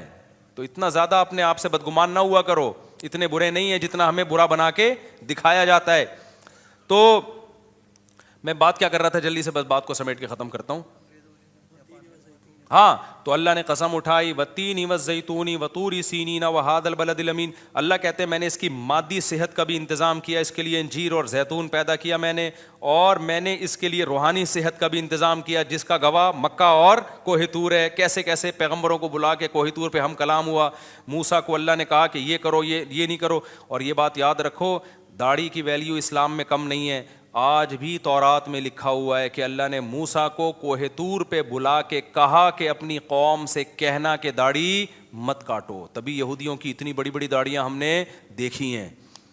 ہمارے مذہبی اسکالر ماڈرن ہو گئے کہ داڑھی ہی کا انکار, آپ نہیں رکھتے توبہ استغفار کرو, لیکن انکار نہیں کر سکتے آپ. اسلام کو اپنے کلچر کی وجہ سے چینج نہ کرو, اسلام ویسا ہی ہے. تو یہ اللہ کا حکم ہے, کیونکہ آپ کو آپ کی فطرت کو چینج کرنے نہیں دے گا اسلام آپ کو. دیکھو آج کل لڑکے لڑکی نما آ رہے ہیں کہ نہیں آ رہے ہیں؟ تو اسلام اس کی پرمیشن دیتا ہے؟ گورے کے پاس تو کوئی ہدایت نہیں. وہ کہتے ہیں ان کی نجی لائف ہے, جیسے چاہے بال کٹائیں, جیسے چاہیں یہاں بالیاں ڈالیں, جو مرضی کریں. لیکن اسلام نے پابندی لگا دی. نبی صلی اللہ علیہ وسلم کی صحیح حدیث ہے, ان مردوں پر لعنت ہے جو عورتوں کی مشابہت اختیار کرتے ہیں, ان عورتوں پر لعنت ہے جو مردوں کی مشابہت اختیار کرتی ہیں. تبھی تو عورت کے لیے بال چھوٹے کرنا پسندیدہ کام نہیں ہے, کیونکہ چھوٹے بال کس کے ہوتے ہیں؟ مردوں کے ہوتے ہیں. آپ کہہ سکتے ہو آپ کے تو بڑے بال ہیں, تو اتنے چھوٹے عورتوں کے نہیں ہوتے. اب اس سے زیادہ تھوڑی بڑے ہو سکتے ہیں, کتنا بڑھا لیں گے آپ؟ بڑھانا بھی چاہو تو یہاں تک نہیں پہنچتے. تو یہ اللہ نے پروٹوکول پیکج عورت ہی کو دیا ہے کہ اس کے بال بڑے ہو سکتے ہیں. اس کا مطلب یہ عورت کی خاصیت ہے. اب وہ بال کٹائے گی تو شریعت اس کو پسند نہیں کرتی. تو جو ہے نا اس کو ویسے ہی رہنا چاہیے. آدمی ہے تو پورا آدمی نظر آئے. وہ تو یہ ہائی اللہ ہوئی اللہ والا جو اسٹائل ایسے ایسے ہیجڑے ٹائپ کے ٹک ٹاک پہ ویڈیوز آ رہی ہوتی ہیں نا, عجیب سے کھرچے ہوئے منہ آ رہے ہیں, عجیب سے. مرد ہے وہ چمک پٹیوں والا ساڑیاں پہنا ہوا ہوتا ہے, اور لوگ کمنٹس بھی کر رہے ہوتے ہیں واہ واہ واہ ماشاء اللہ, یہ تمہارے دماغ خراب ہو گیا ہے. تو اللہ کا قہر ہے, اللہ کا عذاب آتا ہے بھائی. تو گورا تو کہتا ہے اس کی نجی زندگی ہے, جو مرضی کرو. ہم کیا کہتے ہیں بھائی, ہماری باڈی پہ ہمارا حق نہیں ہے. یہ کس نے بنائی ہے؟ اللہ نے. تو اللہ روحانی اعتبار سے ہمیں سیدھا رکھتا ہے. تو اللہ نے موسیٰ علیہ السلام کو بھی کہا کہ اپنی قوم کو کہہ دیں کہ داڑیاں, مرد داڑھی بڑھائیں.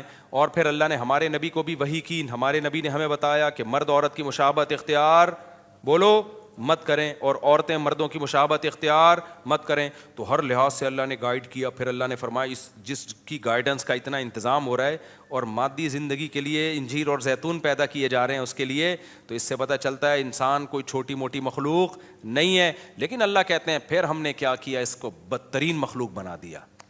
وہ کیسے بنایا؟ اس کی حرکتوں کی وجہ سے. یہ بالکل ایسا ہی ہے جیسے بادشاہ سلامت کا ایک بیٹا ہو, شہزادہ ہو. بادشاہ اس کو بڑی زبردست شیروانی میں اپنے ساتھ لے کے جاتا ہے, اور بڑے خوبصورت پروٹوکول میں, شاہی خاندان کا آدمی ہے, بڑے بڑے لوگ ملاقاتوں کے لیے آ رہے ہیں.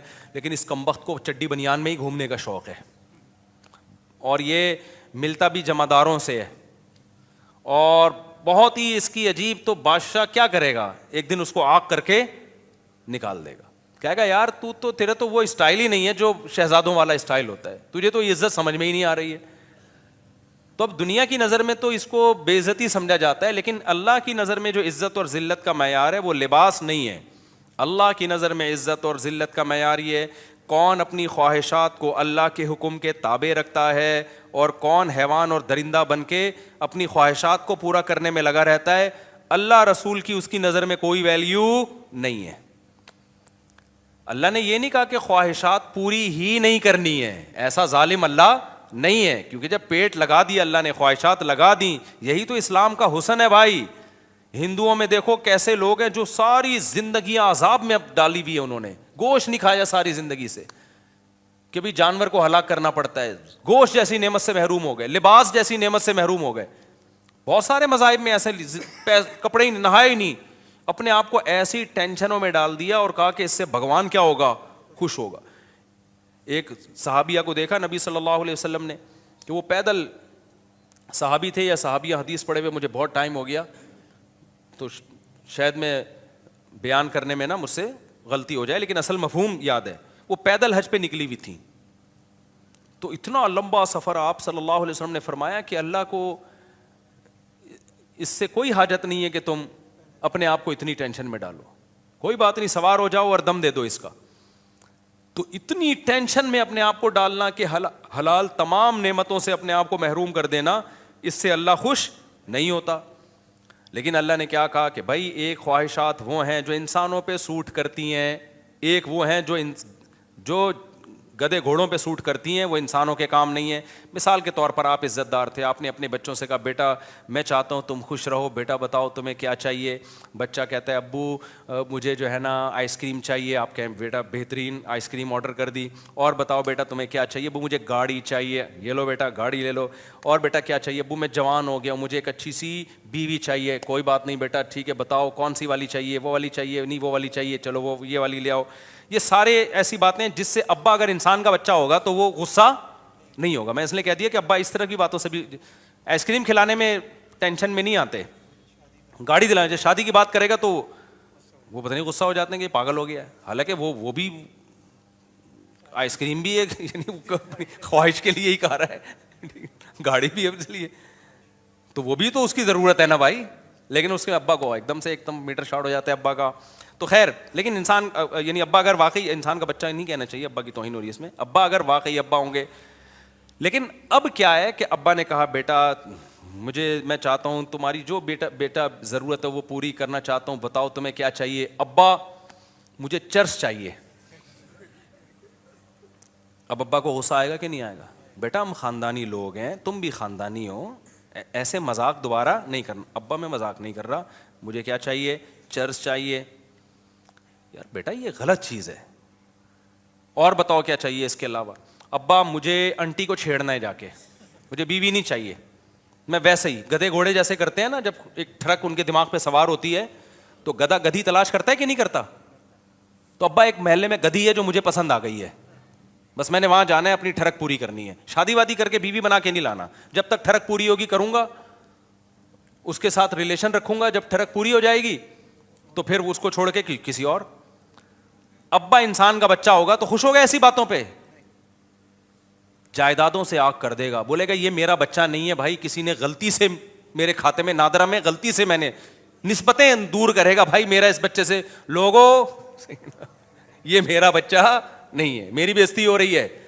خدا کی قسم یہی کام انسان کے ساتھ ہو رہا ہے. قل من حرم زینت اللہ التی اخرج لعباده والطیبات من الرزق. اللہ کہتے ہیں بتاؤ, یہ جو ہندوؤں نے بہت سی چیزیں حرام کر لیں, عیسائیوں نے بہت سی چیزیں حرام کر لیں, اللہ کہتے ہیں جو حلال پاکیزہ چیزیں کون حرام کر سکتا ہے؟ تم کہو میں نے پیدا تمہارے لیے, یہ شہد میں نے تمہارے لیے پیدا کیا, یہ جانوروں کا دودھ میں نے تمہارے لیے پیدا کیا, مرغیوں کے انڈے میں نے تمہارے لیے پیدا کیے, اور تمہارے مشورے پر پورے سال مرغی انڈا دے گی, ٹھیک ہے نا, گن پوائنٹ پہ ایسی غذائیں پیدا کر دیں جو پورے سال ہی انڈے دینے پہ آ گئی ہے. اور میں نے تمہارے لیے عورت کو پیدا کیا جس سے تم نکاح کرو, اس سے تمہیں محبت ملے گی, لتسکنوا الیہا, سکون ملے گا, محبت ملے گی, تمہارا خاندان اور پریوار تمہارا آباد ہوگا. جعل لکم من انفسکم ازواجا, اللہ نے تمہاری جنس کے جوڑے پیدا کیے تمہارے لیے.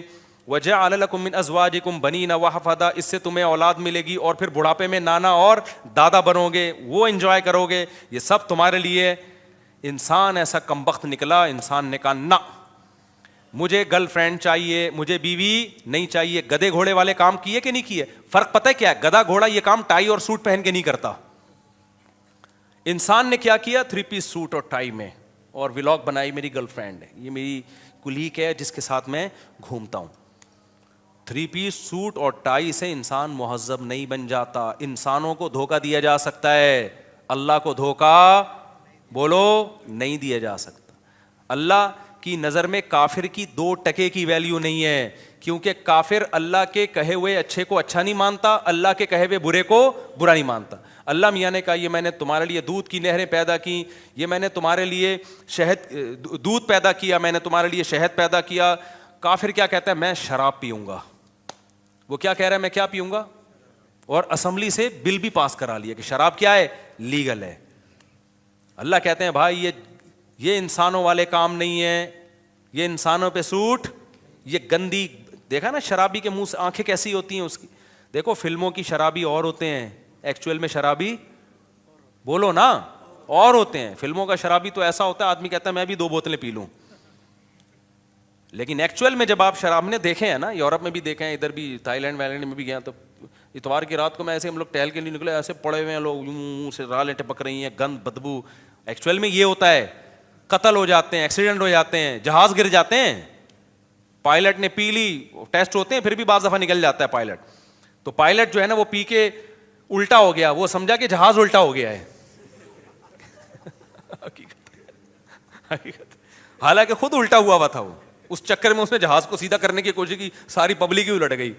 اتنے حادثات ہوتے ہیں نا شرابیوں کے دنیا میں, آپ کی سوچ سے بھی زیادہ. یہ تو چھپاتے ہیں, دانت توڑ دیا کسی کے, مکہ مار دیا, کیس بھی نہیں بنا سکتے کہ پی ہوئی تھی بھائی اس نے. اس لیے اللہ نے کہا اتنی حلال چیزیں پیدا کی ہیں, گند کی طرف مت جاؤ. ٹھیک ہے تمہیں ٹینشن ہے, ڈپریشن ہے, ہر دنیا میں خوشیاں بھی آتی ہیں, غم بھی آتے ہیں, تو اس کا حل ہے کہ اللہ نے نیند کو پیدا کیا تمہارے لیے, سو جاؤ تم. اور کیا کرو بھائی؟ اللہ سے صبر مانگو, نماز میں دل لگاؤ. آپ نے ٹینشن دور کرنے کے لیے نشہ کرنا, آئس لینا شروع کر دیا, چرس پینا شروع کر دیا آپ نے. پھر تم یہ سمجھتے ہو کہ اللہ کہے گا اشرف المخلوقات ہے, نا نا نا نا, پھر آپ کو اللہ اشرف المخلوقات میں داخل نہیں کرے گا. پھر اللہ کہتا ہے میں نے انسانوں کو انسانوں میں پیدا کیا ہے, تم پر بہت سے لوگوں کے احسانات ہوں گے اور تمہارا بہت سے لوگوں سے ریلیشن ہوگا. دیکھو سورہ 5ویں پارے کی پہلی آیت لازمی پڑھو, وَاعْبُدُوا اللَّهَ وَلَا تُشْرِكُوا. اسلام جتنا ریلیشن پہ کو ویلیو دیتا ہے نا, غیر مسلم ریلیشن کو اتنی ویلیو نہیں دیتا. غیر مسلم صرف کسٹمر اور آپ کا جو فرینڈ ہے اس سے ریلیشن کو تھوڑی بہت ویلیو دیتا ہے کہ بھائی تھینک یو سے بات کیا کرو, تھینک یو پہ ختم کر دیا کرو. اس سے زیادہ غیر مسلم کی نظر میں ریلیشن کی ویلیو نہیں ہے. ریلیشن تو تمہیں سکھاتا اسلام ہے. کیا ریلیشن سکھایا ہے؟ 5ویں پارے کی پہلی آیت, پہلی یا دوسری آیت ہوگی, وَاعْبُدُوا اللَّهَ وَلَا تُشْرِكُوا, نہیں 5ویں پارے کی نہیں, سورہ نساء کی ہے, 4تھے پارے کی ہے میرا خیال ہے. وَاعْبُدُوا اللَّهَ وَلَا تُشْرِكُوا بِهِ شَيْئًا. سب سے پہلے ریلیشن اپنا اللہ سے مضبوط کرو. کس سے مضبوط کرو؟ انسان ریلیشن چاہتا ہے کہ نہیں چاہتا؟ دیکھو ریلیشن بھی انسان کو سکون دیتا ہے کہ ریلیشن آپ کے اچھے ہونے چاہیے. ہر وقت لڑتے رہو گے ادھر سے ادھر سے بھی تو دماغ ڈپریشن میں جائے گا نا. ہر باپ یہ چاہتا ہے کہ میری اولاد کا ریلیشن آپس میں بھی اچھا ہو, محلے والوں سے بھی اچھا ہو. تو وہ بتاتا ہے نا, بیٹا یہ تمہاری اماں ہے, یہ تمہارے ماموں ہیں, یہ تمہاری خالہ ہے, یہ تمہارا ابا, میں تمہارا اتفاق سے کیا ہوں, ابا ہوں. تو بیٹا تمیز سے رہنا, یہ بہن ہے, یہ بھائی ہے, لڑتے نہیں رہنا, سب کے حقوق کا تم نے کیا کرنا ہے خیال. تو اللہ میاں بھی یہی چاہتے ہیں. اللہ نے فرمایا وَاعْبُدُوا اللَّهَ, سب سے پہلے تمہارا ریلیشن کس کے ساتھ ہے؟ میرے ساتھ ہے, میں اللہ ہوں, میری عبادت کرنی ہے. وَلَا تُشْرِكُوا بِهِ شَيْئًا, معبود ہونے میں میرے ساتھ کسی کو شریک نہیں کرنا, عبادت صرف میری ہوگی, میرے علاوہ کسی کی نہیں ہوگی. یہ ریلیشن گورا بتاتا ہے, او مائی گاڈ, بس اس کے علاوہ گاڈ کے ساتھ کوئی ریلیشن غیر مسلموں کے پاس ہے ہی نہیں. وَبِالْوَالِدَيْنِ احسانا, پھر اللہ کہتے ہیں میرے بعد سب سے زیادہ مضبوط ریلیشن کس سے ہونا چاہیے؟ والدین کے ساتھ. کافروں نے کیا کیا, 18 سال کا ہوتے ہی ابا اماں کو ٹاٹا کر کے نکل جاتے ہیں. آپ کو پتا ہے جاپان میں گیا تھا نا, میں نے جاپان کی ٹرینیں آپ کو دکھائی, کتنی اچھی تھیں کہ نہیں تھیں, اور ایسی خاندانی تھی یار, جو سوچا تھا اس سے آگے ہی نکلی ہیں. ایسی اسپیڈ کی ٹرینیں اور ایسی ٹائم, یعنی ٹائم یہ ہوتا تھا 3:51 پہ پہنچے گی اور 53 پہ دوسری ٹرین نکلے گی, تو 53 پہ ہی نکل رہی ہے, 1 منٹ ناپا ہوا ہے. لیکن آپ ایک بڑی بھیانک چیز ہے جاپان کی جو میں نے آپ کو نہیں دکھائی, جاپان کے بچے اپنے ماں باپ کے ساتھ بالکل بھی اچھے نہیں ہوتے. جاپان کے سائنٹسٹ اپنے کنٹری کے ساتھ بہت اچھے ہیں, جاپان کے مزدور اپنے مالک کے ساتھ بہت اچھے ہیں, لیکن جاپان کے بچے اپنے ماں باپ کے ساتھ بالکل بھی اچھے بولو نہیں ہوتے. ریلیشن نہیں ہے. 18 سال کا ہونے کا انتظار کرتے ہیں, جس دن 18 سال کے ہوئے ابا اماں کو ٹاٹا کیا اور مارکیٹ سے شارٹ. ابا مر رہا ہے جی رہا ہے, تھوڑا بہت پوچھ لیتے ہیں, جو بہت پرانے قسم کے ہوں گے پوچھ لیتے ہیں. لاشیں مرنے کے بعد 3 دن تک بو آتی ہے ماں کی, پھر پتہ چلتا ہے یہاں کوئی بڑھیا مر گئی ہے. تو اللہ نے کیا کہا, میرے بعد سب سے بڑا حق کس کا ہے؟ یہ اشرف المخلوق بننے کا طریقہ بتا رہا ہوں آپ کو. سمجھ میں آ رہی ہے بات؟ کہ جم جا کے تو بڑے ڈولے شولے بنا رہے ہوتے ہیں اشرف المخلوق بننے کے لیے. اس ڈولوں بھائی ڈولے بیل کے ہم سے زیادہ ہوتے ہیں, یہ بھی کرو, مادی زندگی کو بھی فوکس کرو, لیکن انسان سب سے پہلا کیا ہے؟ عمل سے پتہ چلتا ہے کہ یہ اچھا ہے یا نہیں ہے. سمجھتے ہو گے نہیں سمجھتے؟ تو وبالوالدین احسانا, اللہ کہتے ہیں اس کے بعد سب سے بڑا حق کس کا ہے؟ باپ اور ماں کا. ایسا حق بتایا کہ اف نہیں کرنا ان کے سامنے, ذلت سے اپنے بازوؤں کو جھکا کے رکھنا ہے. اے اللہ بڑھاپے میں اولڈ ہاؤس میں جمع کرا دیں, نہ اللہ کہتے ہیں خدمت شروع ہی کب ہوگی؟ بڑھاپے میں ہوگی. ماں باپ کے فضائل اللہ بتاتا ہی بڑھاپے کے بعد ہے, صحیح ہے نا. اما یبلغن عندک الکبر احدہما, اللہ کہتے ہیں بڑھاپے کو پہنچ جائے پھر یہ حقوق شروع ہو رہے ہیں. نہیں آئی میرا خیال ہے بات سمجھ میں؟ پھر آگے اللہ تعالیٰ فرماتے ہیں والجاری ذی القربا, پھر قرابت دار, ابا اماں کے علاوہ جو تمہارے بلڈ ریلیشن ہے, جن سے ابا اماں کے بعد سب سے زیادہ مضبوط دادا دادی بھی ابا اماں میں داخل ہیں. بلڈ ریلیشن بھائی بہنوں کا ہوتا ہے, تو ان سے ریلیشن کیا کرنا ہے؟ سب سے اچھا. کیسے؟ دیکھو ہر ایک کا اچھا سلوک دوسرے سے ڈفرینٹ ہوتا ہے. بھائی بہنوں سے اچھے سلوک کا مطلب یہ ہے کہ ان سے کبھی کبھار ملاقات اور ان کی ضرورت کو اپنی ضرورت سمجھ کے پورا کرنا. آپ کی بہن اگر بیوہ ہو گئی ہے, اس کو ضرورت ہے, تو یہ نہیں کہ انڈیویجولی وہ ایک لائف گزارے گی, جاب کرو اپنا کماؤ, نہ, اس کی ذمہ داری شرعن کس پر ہے؟ اس کے بھائیوں پر. بھائی پر لازم ہے کہ اپنی آمدن میں سے اس کی ذمہ داری اٹھائے. اسلام میں عورت کے کمانے کا تصور نہیں ہے. کما سکتی ہے مجبوری میں, جائز ہے, لیکن قرآن سے پتہ چلتا ہے, حدیث سے پتہ چلتا ہے, عورت کی تمام تر ذمہ داری اللہ نے کس کے کندھوں پہ ڈالی ہیں؟ مرد کے. اگر وہ نہیں کما رہی ہے تو کمانا اس پہ واجب نہیں ہے. مرد نہیں کما رہا تو گنہگار ہو رہا ہے, کمانا اس پر واجب ہے. اور آپ کی بہن اگر غریب ہے نا, کھانے کو نہیں ہے اس کے پاس, تو آپ پر کمانا ڈبل واجب ہو گیا ہے, کہ اپنے لیے بھی اور اس کے لیے بھی, کیونکہ وہ اب آپ کے عیال میں آ گئی ہے. آپ کی یعنی آپ وعلی الوارث مثل ذلک قرآن کہتا ہے. تو یہ ہے انسان بننے کے لیے یہ سب چیزیں کیا ہیں میرے بھائی؟ ضروری ہیں. پھر قرآن نے کہا والجار ذی القربی والجار الجنوبی, جو تمہارے پڑوس میں رہنے والا ہے, کوئی بھی تمہارا جس سے بھی کسی, والصاحب بالجنبی, حتیٰ کہ تھوڑی دیر کے لیے بھی اگر کوئی تمہارے ساتھ بیٹھا ہے تو اتنی دیر تک اس کا حق اس سے زیادہ ہے جو آپ کے ساتھ نہیں بیٹھا. مثال کے طور پر آپ پنکھے میں آ کے بیٹھے نا نماز میں, آپ کو پتا ادھر پنکھے کی ہوا نہیں جا رہی, آپ کے ساتھ ایک بندہ بیٹھا ہے, تو قرآن کیا کہہ رہا ہے؟ یہ تھوڑی دیر تک تمہارے ساتھ ہے نا, تو تم نے اس کا خیال کرنا ہے. ہوتا کیا ہے, تھوڑی سی یوں مارا, اس کو پش کیا پنکھے سے, آہستہ آہستہ اس کو ادھر کو کھسکا دیا. جو مارکیٹ میں چل رہا ہے, سسٹم جو چل رہا ہے وہ یہی چل رہا ہے نا, پنکھے سے آہستہ آہستہ اس کو کیا کر دیا؟ کھسکا دیا. ہم جب اسکول میں پڑھتے تھے نا, ڈیسک لگے ہوتے تھے, تو وہ ڈیسک میں ہم 3 بندے بیٹھتے تھے, تو ہمارے بڑے پھڈے رہتے تھے نا. اب کوئی موٹا آ کے بیٹھ جاتا تھا نا, وہ جگہ 2 آدمیوں کی گھیر رہا ہوتا تھا, ہماری بڑی لڑائی ہوتی, اس کو یوں یوں کر کے دھکا دیتے. وہ بےچارا کہاں سمٹ کے جائے گا؟ یہ تو نہیں کہ ایک کولا گھر پہ رکھ کے آئے, وہ ایک سے بیٹھے ہو. اتنی باتوں پہ بچوں کی, جیسے بچے لڑتے ہیں. تو یہ تو ٹیچر کی ذمہ داری ہے بھائی, وہ سمجھائے کہ جو ساتھ بیٹھا ہوا ہے آپ نے اس کا اکرام کرنا ہے, عزت دینی ہے اس کو. جہاز میں بیٹھا ہے کوئی آپ کے ساتھ, بس میں بیٹھا ہے کوئی آپ کے ساتھ, تو گھیرنے کی کوشش نہیں کرنی. پڑوسیوں کو دیکھ لو یار, دیواریں دوسرے کی دیوار پہ کھڑی کر دیتے ہیں, اس کے اس طرح سے گھر بنا رہے ہوتے ہیں, اس کی ہوا اور اس کی روشنی مکمل بند ہو گئی.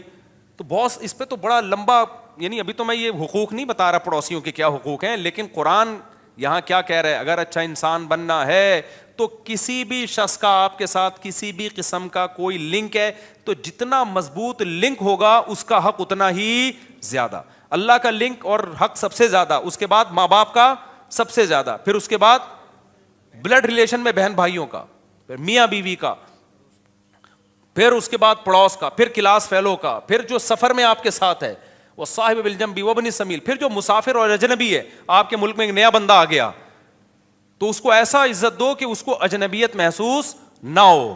ہمارے یہاں اس کی کھال ادھیڑ لیتے ہیں لوگ کہ نیا آیا ہے, اس کو تو پتہ ہی نہیں ریٹ کیا چل رہے ہیں, ایک 50 روپے والا برگر 5000 میں بیچ دیتے ہیں اس کو. تو یہ سارے حقوق اللہ نے بیان کیے ہیں, اسی ریلیشن کو اسلام کہا جاتا ہے. سمجھ میں آ رہی ہے بات کہ نہیں آ رہی؟ کافر کے پاس یہ ریلیشن بولو نہیں.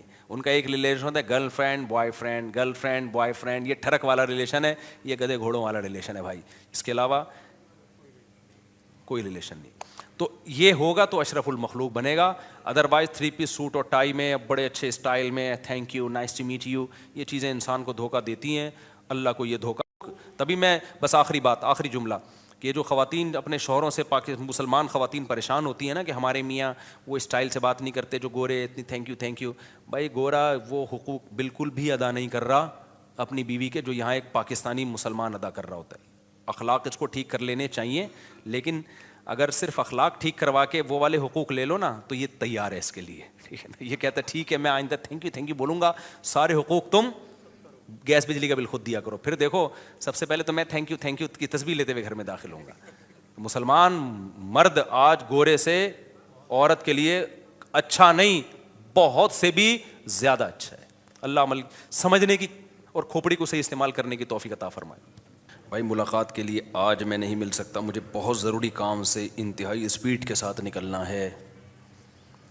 جنگ سے آئی ہے جماعت, آپ سے ملاقات. کہاں ہیں آپ لوگ؟ ہیں السلام علیکم. ہو گئی نا, مجھے بہت اسپیڈ سے نکلنا ہے اصل میں, ٹھیک ہے.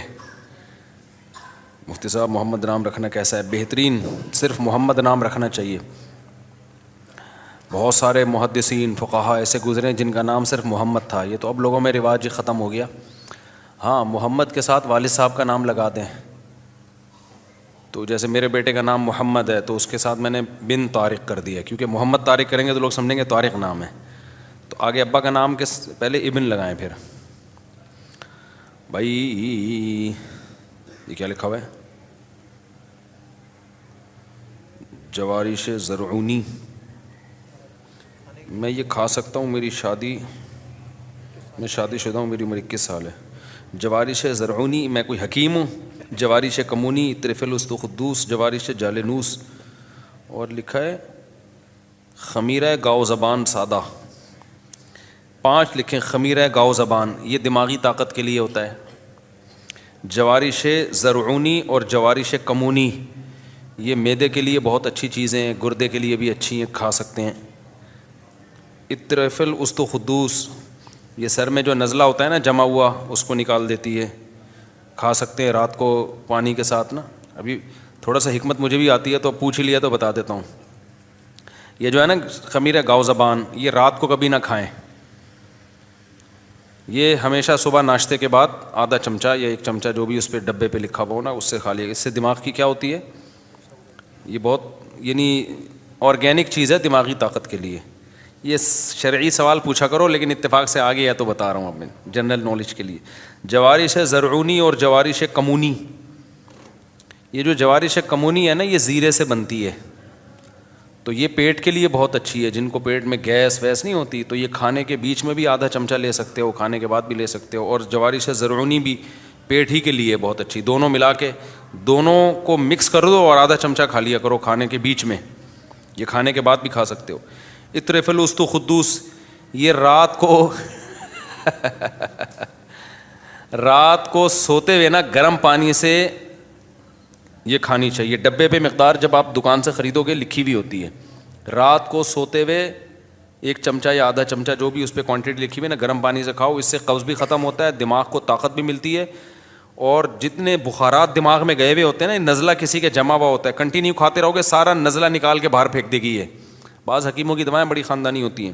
اور جوارش جالنوس یہ بھی اچھی چیز ہے, دماغی طاقت کے لیے, جسمانی طاقت کے لیے اچھی چیز ہے. یہ گردوں کے لیے بھی اچھا ہے, کھا سکتے ہیں.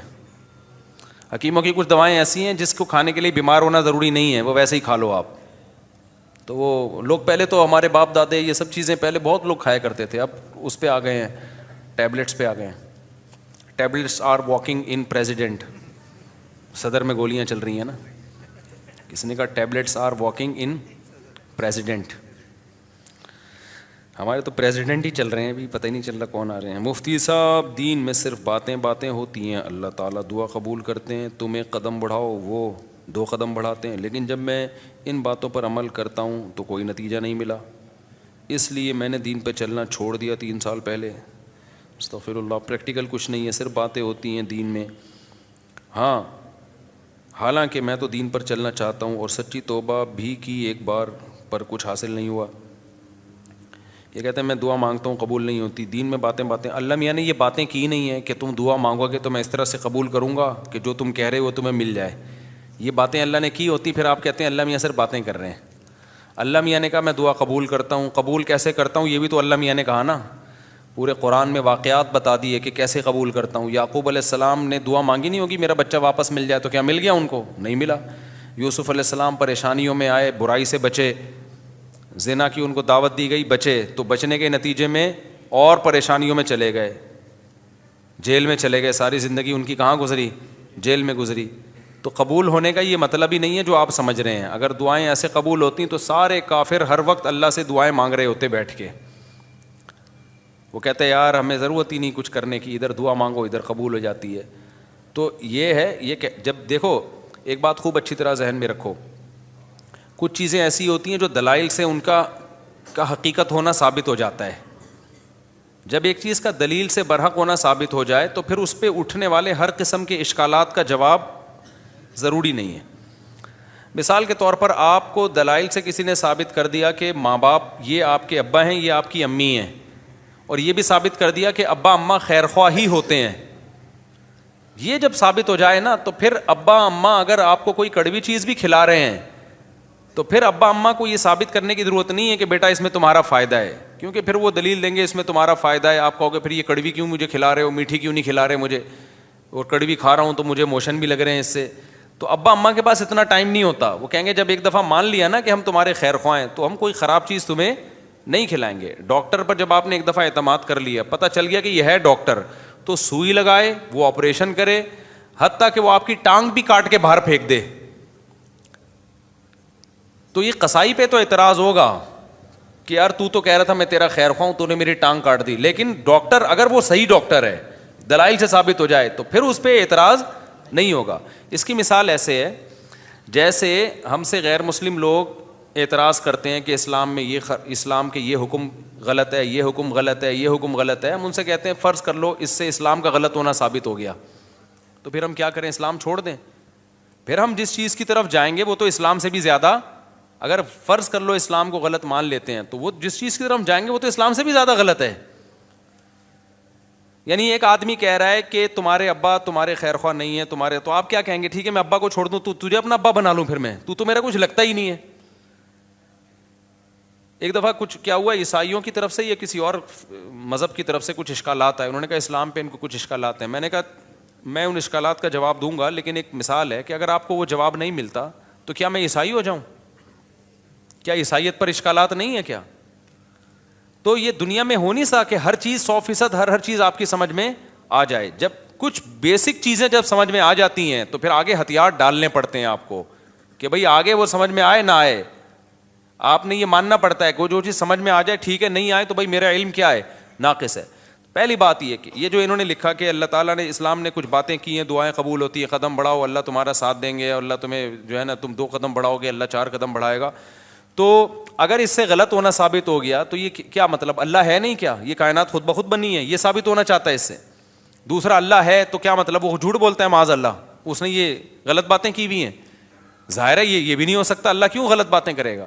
یا اسلام کا غلط ہونا ثابت ہو جائے گا تو پھر کون صحیح ہے, کیا ایتھیسٹ لوگ صحیح ہیں جو جن کے پاس کوئی صحیح اور غلط کا کرائٹیریا ہی نہیں ہے, معیار ہی نہیں ہے ان کے پاس, تو پھر تو یہ انسان اور گدھے گھوڑوں میں کوئی فرق رہے گا نہیں. پھر تو یہ کائنات یہی آئے گا جو ایتھیسٹ کہتے ہیں خود بخود بنی ہے. تو وہ آپ یعنی ایک اشکال سے نکل کے بھاگیں گے اور اس کے بڑے اشکالات کے جال میں آپ پھنس جائیں گے.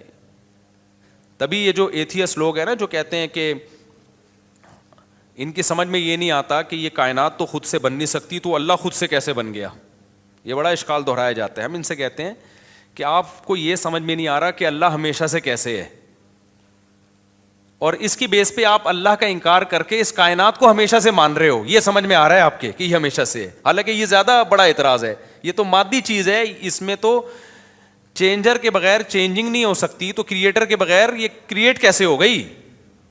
تو جب بھی کوئی اسلام پہ اعتراض کر رہا ہوتا ہے نا, ایک اعتراض کر کے وہ اس سے بڑے اعتراض کے جال میں پھنس رہا ہوتا ہے, تو آپ کو اپنی عقل کے گھوڑے وہاں روکنے پڑتے ہیں. آپ کہتے ہو یار کچھ چیزیں ایسی ہیں جو جہاں عقل ہماری رسائی کرتی ہے, اور کچھ چیزیں ایسی ہیں وہاں ہمیں ہتھیار ڈالنے پڑتے ہیں. تو یہ نہیں ہو سکتا کہ کائنات خود سے بنی ہے, یہ بھی نہیں ہو سکتا کہ جس نے بنایا ہے اس نے انسانوں کو آزاد چھوڑ دیا ہو, کوئی ہدایت نہ دی ہو, اور یہ بھی نہیں ہو سکتا کہ وہ ہدایت اسلام کے علاوہ کوئی اور ہو, کیونکہ وہ قانون ہمیں ہدایت اسلام میں ہی ملتی ہیں, اس کے علاوہ کہیں اور نہیں ملتی. اب اگر اسلام ایک بات کہہ رہا ہے تو اس کا ظاہر آپ کی سمجھ میں نہیں آ رہا, تو بھائی پھر آپ دوسری آیتیں اور دوسری احادیث اور قرآن کی دوسری آیتیں ملا کے دیکھو گے تو آپ کو اس کا مطلب سمجھ میں آئے گا. اللہ نے یہ باتیں کی ہی نہیں ہے, جو کہہ رہے ہیں نا اسلام تو باتیں کرتا ہے, عملی طور پر تو کچھ نظر نہیں آتا. یہ بہت سے لوگوں کو اشکال ہوتے ہیں, کتنی زیادہ تر عاشقوں کے ساتھ ایسا ہوتا ہے. ایک عاشقہ تھی, ڈاکٹر پہ عاشق ہو گئی تھی, یہ 10 سال پرانی بات ہے, اب سمجھ میں نہیں آئے گا کس کی بات ہو رہی ہے. اس نے مجھے بتایا میں اللہ سے دعائیں مانگ مانگ کے تھک گئی. وہ ہاؤس جاب میں اس کے ساتھ جاب کرتا تھا نا, وہ لڑکا بھی ڈاکٹر بنا تھا, یہ بھی ڈاکٹر بننی تھی. مجھے اس سے عشق ہو گیا, میں دعائیں مانگ مانگ کے تھک گئی, اللہ دے ہی نہیں رہا. تو کہاں ہیں وہ دعائیں, کہاں ہیں وہ سب چیزیں جو اللہ نے وعدے کی ہیں, تو کچھ بھی نہیں ہے, ایسی ہی باتیں ہیں. کچھ لوگ کیا کرتے ہیں, ہمارے محلے میں ایک صاحب بیمار ہو گئے, تو ان کو کسی نے بتایا کہ یہ وظیفہ پڑھو, قرآن کی یہ آیتیں پڑھو, ٹھیک ہو جائیں گے تمہارے ابا. وہ سارا دن پڑھتے تھے, آیت کریمہ بھی پڑھی, وہ پھر ابا کا پھر بھی انتقال ہو گیا. اور انتقال بھی ایسے ہوا کہ ڈاکٹروں نے کہا تھا کہ احتیاطاً آپریشن کروا لیں آپ, ویسے وہ ٹھیک ٹھاک تھے. احتیاطاً آپریشن کے چکر میں گئے اور نکلے ہی نہیں آپریشن تھیٹر سے ہی, ان کی ڈیڈ باڈی ہے. اچھے بھلے ہنستے کھیلتے گئے تھے, وہ آپریشن ہی ناکام ہو گیا. تو انہوں نے کہا ہم نے تو اتنے وظیفے پڑھے. تو بھائی اللہ میاں نے اگر یہ کہا ہوتا نا کہ میں دعا اس طرح سے قبول کروں گا کہ جس کو ٹھیک ہونے کی دعا مانگو گے ٹھیک ہو جاؤ گا, تو پھر لوگ مرتے کیا؟ پھر تو انسان کی عمریں سب کی 90 سال لازمی عمر ہوتی, کیونکہ کون بوڑھا نہیں ہے جس کے لیے, کون بیمار نہیں ہے جس کے لیے پیچھے دعائیں نہیں مانگی جاتی. دعا کا مطلب ہمیں یہ بتایا گیا ہے کہ تم نے اپنا کیس فائل کر دیا اللہ کے دفتر میں, اپنی ذمہ داری تمہاری ہو گئی ہے پوری. بڑا آفیسر بیٹھا ہوتا ہے نا, تو آپ جاتے ہیں اس سے کوئی ریکویسٹ کرتے ہیں, کہتے ہیں بھائی یہ پروسیس ہے, اس کو فالو کرو, اور اپنی فائل یہاں ویزے کے لیے آپ نے اپلائی کر دیا نا, ٹھیک ہے, آپ کی ذمہ داری کیا ہو گئی, پوری ہوگی. آپ کو انٹرویو کے لیے بلایا جائے گا, ہم نے ویزا دینا ہوگا دیں گے, نہیں دینا ہوگا نہیں دیں گے. تو ہم نے اپنی ذمہ داری پوری کر لی ہے. باقی اللہ کا کام ہے, وہ اس طرح سے دعا قبول کرتا ہے یا اس طرح سے دعا قبول نہیں کرتا. لیکن اس نے کہا میں قبول کرتا ہوں, کیا مطلب؟ پھر اس نے قبول کرنے کا مطلب ہمیں بتایا ہے. بعض دفعہ میں وہی چیز تمہیں پکڑا دوں گا جو تم چاہ رہے ہو, بعض دفعہ اس کا کوئی آلٹرنیٹ میں تمہیں دے دوں گا, بعض دفعہ کوئی مصیبت آنے والی ہوگی وہ مصیبت میں تم سے ٹال دوں گا. کچھ بھی نہیں, آخری درجہ حدیث میں آتا ہے اس کے بدلے میں اجر دے دوں گا جو آخرت میں ملے گا تمہیں. اب جس کو آخرت پر ایمان ہوگا وہ مان لے گا, جس کو نہیں ہوگا تو اللہ کہتے ہیں جاؤ نہ مانو. پھر تو بدماشی تھوڑی اللہ کے سامنے کسی کی. کوئی کہتا ہے یار آخرت میں کیوں, مجھے دنیا میں چاہیے, اللہ کہتے ہیں تم آخرت کو نہیں مانتے تو جاؤ تم. تو یہ اللہ میں باتیں یہ والی کی ہیں جو میں آپ کو بتا رہا ہوں. ان باتوں میں اللہ پورا نہ اتر رہا ہو تو پھر آپ بات کرو. اور یہ بھی آپ کی بات ہے کہ آپ کو پوری ہوتے ہوئے نظر نہیں آ رہی. ہم نے اپنی زندگی میں اپنی دعاؤں کو پورا ہوتا ہوا, میرے کتنے مسائل حل ہوئے ہیں الحمدللہ. آج تک جتنے مسائل میں نے اپنے آپ کو ڈالا ہوا ہے آپ سوچ سکتے ہو کتنی ذمہ داریوں میں ڈالا ہوا ہے نا ہم نے اپنے آپ کو. ہمارے تو سارے مسائل بھائی دعاؤں سے ہی حل ہو رہے ہیں. سارے مسئلے اللہ کا شکر ہے ہمارے دعاؤں سے حل ہو رہے ہیں. بلکہ مجھے تو ڈر لگتا ہے کہ اللہ ہم سے کہے گا تمہارا عمل تو کچھ بھی نہیں ہے, سارے مسئلے ہم نے تمہارے کیا کر دیے, حل کر دیے. تو یا تو بھائی آپ نے کچھ ایسے مسئلے بنائے ہوئے ہیں جو مسئلے ہیں نہیں, وہ آپ کے اپنے بنائے ہوئے مسئلے ہیں, یا پھر آپ نے اللہ پر کو یہ جو ہم کہتے ہیں نا یہ کروں تو یہ پورا ہو جائے, اس کا مطلب اللہ آپ ہیں اور اللہ کیا ہے, آپ کا بندہ ہے. پھر وہ اگر آپ یہ چاہتے ہو نا میں یوں کہوں اور اللہ یوں کر دے, تو پھر تو اللہ آپ بن گئے نا بھائی. جس کا آرڈر چلتا ہے, جس کی بات 100% مانی جاتی ہے, باس تو وہ ہوتا ہے. کیا خیال ہے؟ تو پیغمبروں کی سیرت, قرآن نے جو اتنی لمبی لمبی سیرت بیان کی, موسیٰ علیہ السلام کے بارے میں بتایا کہ بنی اسرائیل کو وعدے کرتے رہے کہ اللہ تمہیں غلبہ دے گا, اللہ تمہیں. بنی اسرائیل نے ایک دن تنگ آ کے کیا کہا ہے, اوذینا من قبل ان تأتینا ومن بعد ما جئتنا, اے موسیٰ تیرے آنے کا کوئی فائدہ نہیں ہوا. آنے سے پہلے بھی ٹینشن تھی, آنے کے بعد بھی ٹینشن. موسیٰ علیہ السلام نے کیا کہا, عسیٰ ربکم ان یرحمکم, امید ہے اللہ رحم کرے گا, امید ہے اللہ کیا کرے گا, رحم کرے گا. اور بالکل اینڈ میں لے جا کے نا جب بنی اسرائیل نے کہا اب تو مر ہی گئے, بالکل دریا کے کنارے کھڑے ہوئے کہہ رہے ہیں اب تو بس مارے گئے. موسیٰ علیہ السلام اس وقت بھی کیا کہہ رہے ہیں, بھائی اللہ میرے ساتھ ہے. اس وقت یہ بھی نہیں کہا مدد کرے گا, ساتھ ہے, جو ہو رہا ہے ہمارے حق میں بہتر, بھلے شہادت دے دے یہاں پہ, ٹھیک ہے نا, بھلے شہادت دے دے, لیکن میرے ساتھ اللہ ہے, میں اس کو ناکامی نہیں سمجھتا. جو بھی میرے ساتھ ہو رہا ہے میں اس کو ناکامی نہیں سمجھتا. تو صحابہ کرام تو جنگوں میں شہید ہوئے ہیں, اور شہادت سے پہلے کیا کہہ رہے ہیں, فزتو ورب الکعبہ, رب کعبہ کی قسم ہم کیا ہو گئے, کامیاب. حالانکہ وہ تو 100% ناکامی ہے. جو آدمی موت کے منہ میں جا رہا ہے اس کے تو سارے پروگرام ہی ضائع ہو گئے نا, اس کے تو سارے ویژن کی ایسی کی تیسی ہو گئی. لیکن وہ مرتے ہوئے کیا کہہ رہے ہیں کہ ہم کامیاب ہو گئے. وجہ کیا ہے کہ بھائی جو اللہ اب ہمارے ساتھ کر رہا ہے ہمیں یقین ہے کہ وہ ہمارے حق میں بہتر ہی ہو رہا ہے, ہمارے حق میں برا نہیں ہو رہا. تو آپ کو اپنے آپ کو اللہ کا بندہ بنا کے زندگی گزارنی ہے. جس طرح سے ابھی آپ چاہتے پوری کرنا چاہ رہے ہیں نا, اس کے لیے اللہ نے جنت رکھی ہے, وہاں بٹن دباتے ہی سب کچھ ہو جائے گا, صحیح ہے نا. وہاں دعا کا ظاہر قبول ہوگا. وَلَكُمْ فِيهَا مَا تَشْتَهِي أَنفُسُكُمْ, اللہ نے جو باتیں کی ہیں نا, کہہ رہے ہیں اللہ جو باتیں کرتے ہیں وہ ہوتی تو نظر نہیں آ رہی. اللہ نے جنت کے بارے میں یہ باتیں کی ہیں, وَلَكُمْ فِيهَا مَا تَشْتَهِي أَنفُسُكُمْ, جو چاہو گے وہ تمہیں ملے گا. دنیا کے بارے میں اللہ نے یہ کہا نہیں ہے, جو اللہ نے باتیں کی ہیں دنیا کے بارے میں وہ سورہ بنی اسرائیل میں ہے. اللہ تعالیٰ فرماتے ہیں کہ من کان یرید العاجلۃ عجلنا لہ فیہا ما نشاء لمن نرید. یہ اللہ کے الفاظ ہیں سورہ بنی, یہ باتیں کی اللہ نے کہ جو دنیا میں نعمتیں چاہتا ہے نا مجھے یہاں میری شادی ہو جائے, یہ والی جاب مجھے مل جائے, یہ کام میرا ہو جائے, یہ فلانا کام میرا ہو جائے, یہ ساری جو چاہتے ہیں یہ دنیا کی چاہتے ہیں نا. اللہ کہتے ہیں کہ جو شخص من کان یرید العاجلۃ, جو دنیا کی زندگی چاہتا ہے, عجلنا لہ فیہا ما نشاء, تو ہم اس کو اتنا دیں گے جتنا ہم چاہیں گے, اس کے مطالبے پر نہیں دیں گے ہم اس کو کہ جتنا یہ مانگ رہا ہے یا جتنا یہ اسٹرگل کر رہا ہے نا. بہت سو کی اسٹرگل کی ایسی کی تیسی ہو جائے گی. بہت سو آپ نے دیکھا ہوگا نا 7 کامیاب لوگوں کی 7 عادتیں, وہ جو کتابوں میں لکھا ہوتا ہے, تو وہ 7 سے 14 عادتیں ہوتی ہیں بعض لوگوں میں, پھر بھی ناکام ہو جاتے ہیں. انہوں نے صرف کامیاب لوگوں کی کتابوں میں لکھا ہوا ہوتا ہے کہ جو دنیا کے بڑے بڑے کامیاب لوگ ہیں ان میں یہ خصلتیں پائی جاتی تھیں. آپ نے کیا کیا, وہ خصلتیں اپنے اندر پیدا کر لیں, پھر بھی ناکام ہی ہو گئے آپ. تو اس پہ بھی کتابیں آنی چاہیے کہ 7 کامیاب لوگوں کی علامتیں جو 25 ناکام لوگوں میں پائی گئی ہیں. صحیح ہے.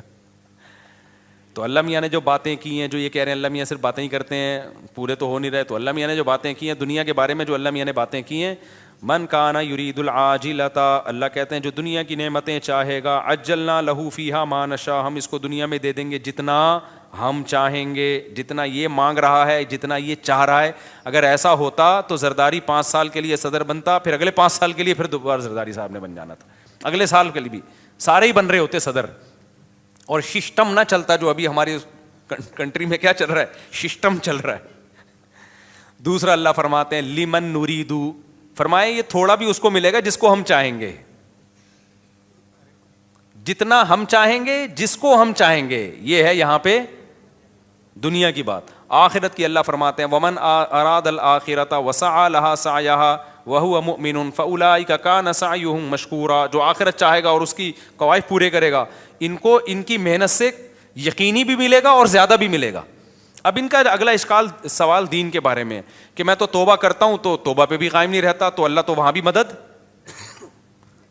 بھائی یہ کہہ رہے ہیں میں گناہ سے توبہ کرتا ہوں پھر توبہ ٹوٹ جاتی ہے, تو اللہ تو مدد کرے نا, میں جب توبہ کروں تو قائم رکھنے کی توفیق دے مجھے. پھر یہ بہت سے لوگوں کے ساتھ ہوتا ہے یہ. بھائی آپ جو توبہ کر رہے ہو نا, توبہ ٹوٹ رہی ہے تو اللہ نہیں توبہ توڑ رہا, آپ نے خود گناہ کر کر کے اپنے آپ کو گناہ کا عادی بنا دیا ہے, لت پڑ گئی ہے آپ کو. اور جو بار بار گناہ سے توبہ ٹوٹتی ہے نا, یہ انہی کی ٹوٹتی ہے جو پہلی دفعہ جو گناہ کرتے ہیں وہ توبہ پہ قائم بھی رہتے ہیں. 25-26 دفعہ طبیعت سے گناہ کرنے کے بعد پھر توبہ کرتے ہیں, پھر کہتے ہیں توبہ ہماری کیا ہو جاتی ہے. جب آپ نے سٹے کا عادی بنا دی اپنے آپ کو, تو پھر تو آپ کا دل للچائے گا نا. تو یہ الزام اللہ کو کیوں دے رہے ہو, یہ تو آپ کا جرم ہے, خود اپنے آپ کو عادی بنائے. تو جتنا گناہ کرنے میں مزے اڑائے ہیں, اب چھوڑنے میں اسٹرگل بھی اتنی ہی کرنی پڑے گی. ایک بات. دوسری بات یہ کہ آپ گناہ سے توبہ صحیح طرح سے کر نہیں رہے. بعض دفعہ گناہ سے توبہ کرتے ہیں, اس کے وہ جو گناہ کے قریب لے جانے والی چیزیں ہوتی ہیں نا, وہ نہیں چھوڑ رہے ہوتے, وہ نہیں چھوڑ رہے ہوتے. اب کسی کو عادت پڑ گئی ہے فحش فلمیں دیکھنے کی, تو بھائی بند کمرے میں کمپیوٹر کیوں رکھ رہے ہو آپ اپنے آپ کو بزی کیوں نہیں کر رہے, آپ شادی کیوں نہیں کر رہے. اور اگر شادی کے بعد بھی عادت چھوٹ نہیں رہی ہے آپ کی, تو آپ اپنے اوپر سزا کیوں متعین نہیں کر رہے. آپ گناہ کرتے ہو تو سزا تو دو نا اپنے آپ کو, ایسے ہی کیوں چھوڑ رہے ہو آپ اپنے آپ کو. آپ کا بچہ 1 دفعہ غلطی کرے گا, 2 دفعہ, پھر تیسری دفعہ میں آپ کیا دو گے, سزا دو گے نا آپ اس کو. فوج میں 1 غلطی ہوگی, فوجی دوسری غلطی کرے گا, پھر کورٹ مارشل ہوگا اس کا. دنیا میں کہیں بھی وداؤٹ پنشمنٹ جو ہے کہیں بھی سسٹم نہیں چلتا. سسٹم تو چل سکتا ہے, سسٹم نہیں چلتا. تو آپ گناہ کو چھوڑنے کی پراپر کوشش کرو. بڑے بڑے لوگ, 100 آدمیوں کے قاتل نے پکی ڈھکی توبہ کر لی تھی, جس کو قتل کی عادت پڑ گئی تھی. بڑے بڑے لوگ ولی اللہ گزرے, سارے ہم پیدائشی ولی اللہ تھوڑی تھے. تو خاندانی طریقے سے گناہ سے توبہ کی کوشش کرو. اس کا فائدہ کیا ہوگا, ایک دم نہیں چھوٹے گا تو آہستہ آہستہ چھوٹ جائے گا.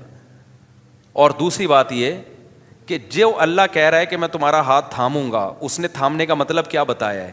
اس نے کہا توبہ کر لو نا, معاف کر دوں گا. اس سے بڑا آپشن اور کیا ہے, بھلے دوبارہ ہو جائے.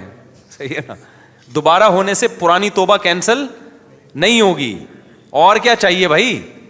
ایک گناہ آپ سے ہو گیا, آپ نے گڑ گڑا کے توبہ کی, توبہ کرتے ہوئے نیت تو آئندہ دوبارہ نہیں کروں گا, پھر اسباب بھی اختیار کیے کہ نہ ہو, غلطی سے ہو گیا, تو فوراً تھوڑی اللہ جہنم میں ڈال رہا ہے آپ کو پھر توبہ کا موقع دے رہا ہے. آپ توبہ کرو. تو آپ مایوس کیوں ہو رہے ہو.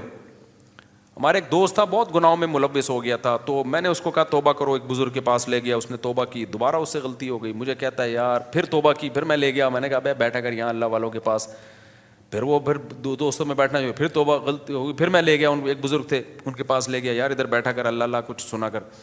کہہ رہا ہے یار اب تو مجھے اب توبہ کرتے ہوئے شرم آ رہی ہے, اللہ میاں بھی بولے گا گناہ کرتا ہے پھر توبہ کر رہا ہے. تو میں نے کہا کم بخت شرم توبہ توڑتے ہوئے آنی چاہیے, کرتے ہوئے نہیں آنی چاہیے.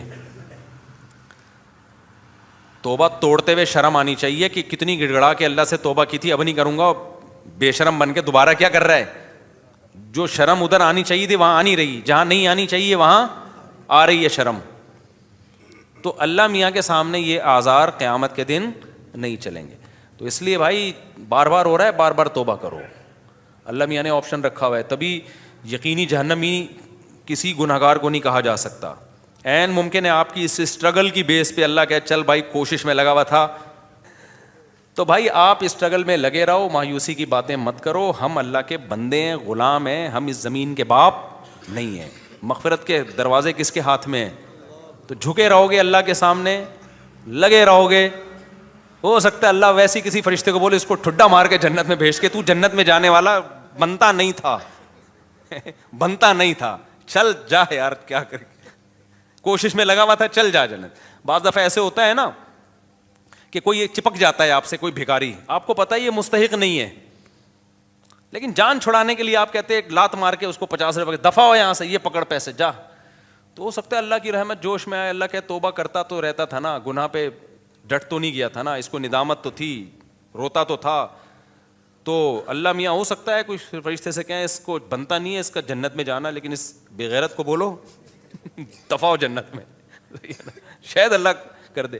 لیکن اگر یہ اسٹائل ہے نا, جو یہ والا اسٹائل ہے کہ اللہ میاں باتیں کرتے ہیں پوری کرتے نہیں ہیں, میں تو توبہ کی کوشش کر رہا ہوں, ہوتا کچھ بھی نہیں ہے, پھر تو مایوسی ہے. اللہ کے سامنے جو اکڑ گیا تو اللہ کا شیطان اکڑا ہے یار, اتنا پرانا تعلقات اس کے اللہ سے, وہ اکڑا ہی تو تھا, تو اللہ کا کیا بگاڑ لیا اس نے.